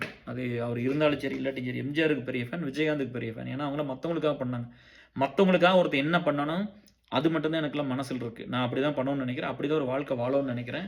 சும்மா வந்து ஒரு இருந்தோம், போனோம் அப்படின்னு போட்டு ஒரு ஒரு சுயநலமா ஒரு வாழ்க்கை வாழ்றதுக்குலாம் நான் விரும்பல. ஸோ வேறையெல்லாம் ஒண்ணுமே இல்ல. எல்லா இடத்துலயும் வந்து அம் யாராவது வந்து ஒண்ணு பண்ணலின்னா, அவங்களுக்காக போய் குரல் குடுத்துருக்காரு, நின்றுருக்கிறாரு, காச குடுத்துருக்காரு, கஷ்டப்பட்டுருக்காரு, பிசிக்கல் எஃபோர்ட் நெறைய இருந்திருக்குது. எத்தனை சொல்லுவாங்க அவர பத்தி. அதெல்லாம் உங்களுக்கு நெறையா மக்களே எல்லாம் நெறைய சொல்லிட்டாங்க. நான் ஒரு கீ பாயிண்ட்ஸ் மட்டும் தான் சொன்னேன். மெயினா வந்து இந்த வீடியோல நான் சொல்றது வந்து, நல்லவங்கட்ட தயவு செஞ்சு போகாதீங்க. அவங்க ஏதாவது பண்றாங்கன்னா, இங்க நெறைய பேர் சுயநலமா இருக்கான்ல, இவன் பூரா அப்படித்தான் பேசிட்டு இருப்பான். சரியா? இவன் எப்ப ஞானி ஆவான்னா, இவனுக்கு ஒண்ணுக்கு வராம படுத்திருப்பான். எந்திரிக்க முடியாம படுத்திருப்பான். அப்போ வந்து ஞானி ஆயிருவாப்படி. நான் தப்பு பண்ணிட்டேன். நான் இப்படி வாழ்ந்திருக்க கூடாது அப்படின்னு. அப்ப வந்து அப்ப நீ உனக்கு ஞானம் வந்தா என்ன வராட்டா என்ன? அறிவு வந்தா என்ன வராட்டி என்ன? இருக்கிற காலம் பூரா ஓடோன்னு ஓடி, சுயநலமா வாழ்ந்துட்டு, கடைசியில அப்புறம் எதுக்கு அப்படி சொல்லணும்? சுயநலமா வாழ்றது ஒண்ணும் தப்பெல்லாம் இல்ல. பட் இந்த மாரி ஆளுகள மோசம் பண்ணாதீங்க அவ்வளோதான். கரெக்ட்டா? ஸோ அத மட்டும் பார்த்துக்கங்க. உங்க வாழ்க்கைங்கிறது என்னன்னா, கடவுள் அவருக்கு தான் அந்த ஆப்பர்ச்சுனிட்டி குடுத்தாரு. அந்த இடத்துக்கு போறக்கு. அதனால அவர் அத சிறப்பா பண்ணாரு. அந்த மாரி எல்லாத்துக்கும் ஒரு ஆப்பர்ச்சுனிட்டி கடவுள் குடுத்தாரு. நம்மளுக்கு எல்லாத்துக்குமே வந்து ஒரு வேலை, ஒரு குடும்பம் எல்லாத்துக்கும் ஒண்ணு குடுத்தாரு. இல்லையா? நம்ம எல்லாரும் ஒரு இடத்துக்கு வந்தோம். அப்ப நம்ம வந்து அந்த செய்யற வேலைய கொஞ்சம் சிறப்பா மத்தவங்களுக்காக கொஞ்சம் பண்ணி குடுக்கணும். அந்த எம்பத்தி இருக்கணும். அந்த கருணை இருக்கணும் மத்தவங்க மேல. அதெல்லாம் விஜயகாந்துக்கு நெறைய இருந்துச்சு. மெயினா வந்து இந்த நண்பர்கள பார்த்துக்கிட்டது தான். அந்த அவங்க குடும்பமும் நல்லா இருக்கட்டும். ஏதாவது நடந்ததாவே இருக்கட்டும். இனிமேல் யாரையும் வந்து ட்ரோல் பண்ணாதீங்க. நல்ல மனுஷங்கள பத்தி கிண்டல் பண்ணாதீங்க. தப்பு தப்பா எழுதாதீங்க. புரியுதா? உங்களுக்கு புடிக்கலையா கம்முனு போயிருங்க சைலன்ட்டா. உங்களுக்கு நல்லவங்க பூரா உங்களுக்கு பிடிக்கணும்னு அவசியம்லாம் கிடையாது. ஆனா நீங்க கம்முனு இருந்துக்கலாம். கஷ்டப்படுத்தாம இருந்துறலாம். இன்னொரு ஆள் வர்றதுக்கு யோசிப்பாங்கல்ல. இன்னொரு ஆள் நல்லது பண்றதுக்கு யோசிப்பாங்கல்ல. ஸோ அதனால அத பார்த்து நல்லபடியா இருங்க. நம்ம என்ன டிசர்வோ நம்மளுக்கு அதான் கிடைக்கும். சரியா? நம்ம நல்லதெல்லாம் சப்போர்ட் பண்ணாதப்ப நம்மளுக்கு என்ன கிடைக்கணுமோ அதான் கிடைக்கும். அதனால நல்ல மனுஷங்கள எல்லா இடத்துலயும் சப்போர்ட் பண்ணுங்க. உங்க ஆஃபீஸ்ல நெறைய பேர் இருப்பாங்க. ஒரு புள்ள இருக்கும், ஒரு பையன் இருப்பான். அப்படி நெறைய பேர் அப்படி இருப்பாங்கப்பா. அதனால அத பார்த்து கொஞ்சம் எல்லாம் நல்லபடியெல்லாம் பண்ணுங்க. சரியா? ஸோ இங்க வந்து நல்லது பண்ணுனா கூட வந்து நம்ம அதனால தான் சொல்றது. இப்ப அங்கேயெல்லாம் வந்து பார்த்தீங்கன்னா, அவருக்கு ஒரு பணபலம் இருந்துச்சு. அவருக்கு ஒரு பெரிய சொசைட்டில ஒரு செல்வாக்கு இருந்துச்சு. அவர் முடியாதவங்களுக்கெல்லாம் உதவி பண்ணிட்டு போயிட்டாரு அப்படிங்கிறது தான். பட் இங்க நம்ம என்ன சொல்றோம்னா, இஸ்லாம்னா நீங்க கொஞ்சம் எல்லாம் வந்து திருப்பி கொஞ்சம் பண்ணி குடுங்கன்னு தான் சொல்லுது. அப்பதான் உங்களுக்கு இது என்னன்னு புரியும். கொஞ்சம் திருப்பி பண்ணா தான் இன்னும் நெறைய பேர்த்துக்கு எல்லாம் போய் சேரும். Vijayakanth sir, love you. ரொம்ப எனக்கு எப்பவுமே சந்தோஷம் தான். நான் வந்து எந்த இடத்துலயும் உங்கள விட்டுக் குடுக்காம தான் இருந்திருக்கிறேன். உங்களோட ஃபேனா தான் இருந்திருக்கிறேன். ரொம்ப லேட்டா தான். உங்கள பத்தி தெரிஞ்சதுக்கப்புறம் தான் நான் ஃபேன் ஆனேன். எனக்கு அதுக்கு முன்னாடிலாம் படம் பார்த்துருக்கேன். எனக்கு அவ்வளோலாம் பிடிக்காது. ரஜினிகாந்த் தான் புடிச்சது. ஹானஸ்ட்டா சொல்றேன். நான் அப்படி தான் இருந்திருக்கிறேன். எனக்கு உங்கள பத்தி தெரிய வந்ததுக்கப்புறம் உங்கள தவிர யாரையும் பிடிக்கல. இப்படி ஒரு மாமனிதன் வாழ்ந்திருக்காரு. நம்ம காலத்தில வாழ்ந்துட்டார் அப்படிங்கும்போது எங்களுக்கெல்லாம் ஒரு பெரிய சந்தோஷம். நாங்கலாம் வந்து கருணனைலாம் பார்த்ததில்ல. எம்ஜிஆரைலாம் பார்க்கல. உங்கள பார்த்துருக்குறோம். எங்களுக்கு வந்து கருப்பு எம்ஜிஆர் நீங்க தான். கர்ணன்னு பார்த்த அவதாரம் நீங்க தான். எந்த தொழில் பண்ணேன்னு அது ஒரு தொழிலா மட்டும் தான் நீங்க நெனச்சீங்க. அத ஒரு பெரிய ஒரு இதாவலாம் அப்படிலாம் பார்க்கலையல்ல. மக்கள நேசிச்சீங்க, அரசியலுக்கு வந்தீங்க. இல்லையா? மக்கள நேசிக்காதவங்க எப்படி அந்த இடத்துக்கு வர முடியும்? அதனால நீங்க வந்து நல்லது தான் பண்ணியிருப்பீங்க. நல்லது பண்ண தான் முயற்சி பண்ணீங்க. Rest in peace. உங்க குடும்பம் நல்லா இருக்கட்டும். அந்த பசங்களும் நல்லா இருக்கட்டும். அந்த அம்மாவும் நல்லா இருக்கட்டும். எல்லாத்துக்கும் நல்லபடியா நல்ல விஷயங்கள்லாம் நடக்கட்டும். எப்பவுமே நம்ம குடும்பத்தில ஒருத்தர் தான் விஜயகாந்த். மிஸ் பண்ணிட்டோம். அவர் மூலமா நான் அந்த சொசைட்டிக்கு சொல்றது ஒண்ணு மட்டும் தான். தயவு செஞ்சு திரும்ப இந்த பாவத்த யாருக்கும் பண்ணிறாதீங்க. ஒத்து வரலையா கம்முனு போயிடுங்க. இப்படிலாம் கேவலமா பேசி இப்படியெல்லாம் எதுவும் பண்ண வேண்டாம். அவரோட படமெல்லாம் போய் பாருங்க. உழவன் மகன்லாம் போய் பாருங்க எப்படி இருக்கும்னு. "உன்னை தினம் தேடும் தலைவன்" அப்படிலாம் ஒரு பாட்டு இருக்கும். சூப்பரா இருக்கும். நெறையா படத்துல வந்து அது "நானே ராஜா நானே மந்திரிலாம்" இருக்கு. அதுல காமெடியும் சூப்பரா பண்ணியிருப்பாரு. அப்படி "மயங்கினேன் சொல்லத் தயங்கினேன் உன்னை விரும்பினேன் உயிரேன்னு" பாட்டு இருக்கும். ஒரு பழைய படம் எல்லாமே ரொம்ப சூப்பரா இருக்கும். வைதேகி காத்திருந்தால்லாம் பாருங்க. ஜம்முன்னு இருக்கும் படம். பாட்டெல்லாம் செமையா இருக்கும். "காத்திருந்து காத்திருந்து காலங்கள் போகுதடி", "ராசாத்தி உன்னை காணாத நெஞ்சு காத்தாடி போலாடுது" அதெல்லாம் இருக்கும். நல்லா இருக்கும்பா. விஜயகாந்த் படம், அப்புறம் எம்புருஷன் தான் எனக்கு மட்டும் தான் படம்லாம் ரொம்ப சாஃப்ட்டா நடிச்சிருப்பாப்படி. நெறைய படம் சொல்லிக்கிற மாரி கேப்டன் பிரபாகரன்லாம் சூப்பரா இருக்கும். கேப்டன் பிரபாகரன், புலன் விசாரஞ்சம் சரத்குமார் இன்ட்ரோடியூஸ் ஆயிருப்பாப்படி வில்லனா. அதுவும் நல்லாயிருக்கும். இதெல்லாம் வந்து படத்தையெல்லாம் தாண்டி ஒரு ஒரு மனுஷன புடிச்சா போதும் அத போய் பார்க்கலாம். அப்படிதான் நான்லாம் பார்த்தேன். சோபனாவோட நடிச்ச படம் அந்த அது நல்லாயிருக்கும். இந்த லப்பர் பந்து படத்தில கூட அந்த பாட்டெல்லாம் ஹிட் ஆச்சுல்ல. ஸோ அது வந்து இது ஒரு செல்வன் வரும் பொன்மனச்செல்வன் அது நல்லாயிருக்கும். ஸோ நெறைய படம் நல்ல படமெல்லாம் இருக்குது. இதெல்லாம் ராவுத்தர பிரிஞ்சதுக்கப்புறம் அந்த இம்பாக்ட்ஃபுல் மூவிஸ் பெருசா வரல. பட் அதுக்கு முன்னாடி எல்லாமே ரொம்ப நல்லா தான் வந்திருந்துச்சு. ரொம்ப ஒரு ஒரு கர்ணன். கர்ணன்னா அது விஜயகாந்த் சார் மட்டும்தான். நம்ம பார்த்த வரைக்கலாம். மத்தவங்கலாம் சும்மா வந்து சொல்லிக்கிறது. அவங்க அதெல்லாம் மத்தெல்லாம் சும்மா நீங்க வந்து சும்மா பார்க்குறது. நம்ம அறிவுங்கிறது என்ன நம்ம பார்க்குறத மட்டும் வச்சு தானே சொல்றது. எனக்கு ஒருத்தன் அழகா இருக்க வேண்டியதில்ல. ஒருத்தன் திறமையா இருக்க வேண்டியதில்ல. சரியா? "நீ இருந்தா உன்னையோட இருந்துக்க சாமின்ட்டு" போயிருவேன். எனக்கு நல்லவனா மட்டும் இருந்தா போதும். நல்லவனால மட்டும் தான் அந்த நாடு வாழும். மனுஷங்க வாழ முடியும். சரி நீங்க அறிவியல், அது விஞ்ஞானம் இதெல்லாம் சொல்லி கண்டுபிடிச்சு நம்ம என்னத்த பெருசா காப்பாத்திட்டோம்? யார காப்பாத்திட்டோம்? நம்ம சம்பாரிச்ச காசு பூரா ஆஸ்பத்திரிக்கு தான் போகுது. சீக்கிரம் செத்து போயிடுறோம். ஆயுசு விடுற நாளைக்கு இருக்க முடியாது. பூரா பக்கம் ஃபெர்டிலிட்டி சென்டர் இருக்குது. நம்ம வாழ்றதெல்லாம் சாதனைலாம் இல்ல. அதனால அத பத்தி அதெல்லாம் பெருசா பேசிக்க வேண்டியதில்ல. பட் நல்ல மனுஷங்களா இருந்தா மனுஷ வாழ்க்கை வாழும். ரொம்ப நாளைக்கு வாழும். நெறைய பேத்துக்கு உதவி கிடைக்கும். நெறைய பேர் நல்லா இருப்பாங்க. எல்லாத்துக்கும் அந்த ஏர்னிங் கெப்பாசிட்டி இருக்காது. சரியா? கடவுள் எல்லாரையும் அந்த இடத்துல வைக்க மாட்டாரு. ஆனா வச்ச ஒரு மாமனிதன் மத்தவங்க எல்லாத்தையும் திரும்பி பார்த்து எல்லாத்துக்கும் ஒரு லாரி நெறைய இளநீ வாங்கி குடுத்துருக்கீங்களே! ச்சே! உங்களயெல்லாம் பார்க்க முடியாமயே போயிருச்சு பாருங்க. ரொம்ப வருத்தமா இருக்குது. ஒரு தடவ உங்களயெல்லாம் பார்த்துருக்க கூடாதான்னு இருக்கு. ரொம்ப சந்தோஷம். நீங்க அத்தன பேத்துக்கு சோறு போட்டுருக்கிறீங்க. அவ்வளோ நல்லது பண்ணியிருக்கிறீங்க. எந்த ஃபீல்டா இருந்தானே எல்லா ஃபீல்ட்லயும் நல்லத பண்ணுங்க டியர்ஸ். சரிங்களா? கொஞ்சம் குளிருது. எல்லா ஃபீல்ட்லயும் நல்லது பண்ணுங்க. அவ்வளோதான் நான் சொல்றதெல்லாம் அவ்வளோதான். உங்களால முடிஞ்ச நல்லத பூரா பண்ணுங்க. சரிங்களா? நல்லா வரணும். எம்ஜிஆர் மாரி மத்தவங்களுக்கு நல்லது பண்ணணும். விஜயகாந்த் சார் மாரி மத்தவங்களுக்கு நல்லது பண்ணணும். அப்படின்னு தான் நம்ம இந்த வேலையெல்லாம். எனக்கு தெரியாத வயசுலயே ஆரம்பிச்சுட்டேன். நம்மளுக்கு ஒரு பாதிப்பு இருந்து அப்படியே பண்ணிக்கிட்டே வந்தேன். அப்புறம் இவங்கள பத்தி தெரியும் போதெல்லாம் நம்மளும் இன்னும் இப்படி பண்ணணும், இன்னும் இப்படி பண்ணணும், இன்னும் பெரிய இடத்துக்கு போணும். நெறைய சம்பாரிச்சு உங்களுக்கு மக்களுக்கு நெறைய செய்யணும் அப்படி தான் இருந்திருக்கு. இன்னைக்குமே போய் உங்க படம் பார்த்துரலாம் விடுங்க. சரியா? மக்களுக்காக போராடுறேன். உங்க வழியில தான் நானும் வர்றேன். என்ன நடக்கும்லாம் தெரியாது. நெறைய இழந்தாச்சு. எல்லாத்தையும் இழக்கிறதுக்கு ரெடி ஆயாச்சு. நெறைய இழந்திருக்கிறேன். நெறைய கோ த்ரூ பண்ணியாச்சு. பட் பரவால்ல. இருந்தாலும் மக்களுக்காக நல்லது பண்ணணும் இருக்கிற வரைக்கும். சரியா? உங்களை வந்து இந்த மாரி பண்ணவங்கள என்னால முடிஞ்சது மக்களுக்கு நான் வேலை செஞ்சிருக்கிறேன். யார் வந்து மக்கள்ட்ட இத போய் கேட்க முடியும்? ஒரு 30 வருஷம் வேலை செஞ்சிருக்கிறேன் நான் சின்ன வயசுலேருந்து. நான் தானே சொல்ல முடியும். மக்களுக்கே வேலை செய்யாதவங்க வந்து சொல்ல முடியுமா? என்னன்னு கேட்க முடியாதுல்ல. அப்ப நான் செஞ்சிருக்கிறேன். எனக்கு உரிமை இருக்குது. அவங்ககிட்ட கோவிச்சுக்கிறதுக்கு எனக்கு உரிமை இருக்குது. ஆறுதலா பேசுறதுக்கு உரிமை இருக்குது கஷ்டப்படும்போது. எனக்கு வந்து அவங்களுக்கு தோள் கொடுத்து நிக்கவும் தெரியும்.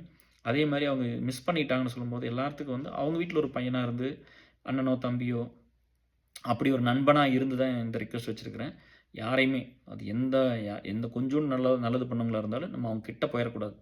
என் வாழ்க்கையில பண்ணாதது அது மட்டும் தான். நல்லவங்க கிட்டலாம் நான் கிட்ட போய் எதுவுமே தப்பாலாம் எதுவும் பண்ணிறல. ஸோ, அதனால கடவுளே இந்த வாழ்க்கைய குடுத்தாருன்னு நம்புறேன். ஸோ, நீங்க விட்டுட்டு போன அந்த நல்ல விஷயத்தையெல்லாம் எங்கள மாரி இருக்கிறவங்க நெறைய பேர் இன்னும் தொடர்ந்து பண்ணிக்கிட்டு இருக்கிறோம். நாங்க இன்னும் நெறைய பேர்த்த சேர்த்தி, இந்த சொசைட்டிக்கு என்ன வேணுமோ அத நாங்க கண்டிப்பா பண்ணிட்டு இருக்கிறோம். நீங்கலாம் மேல இருந்து கடவுளா இருந்து எங்கள ஆசீர்வாதம் பண்ணுங்க sir. Rest in peace Vijayakanth sir. Love you.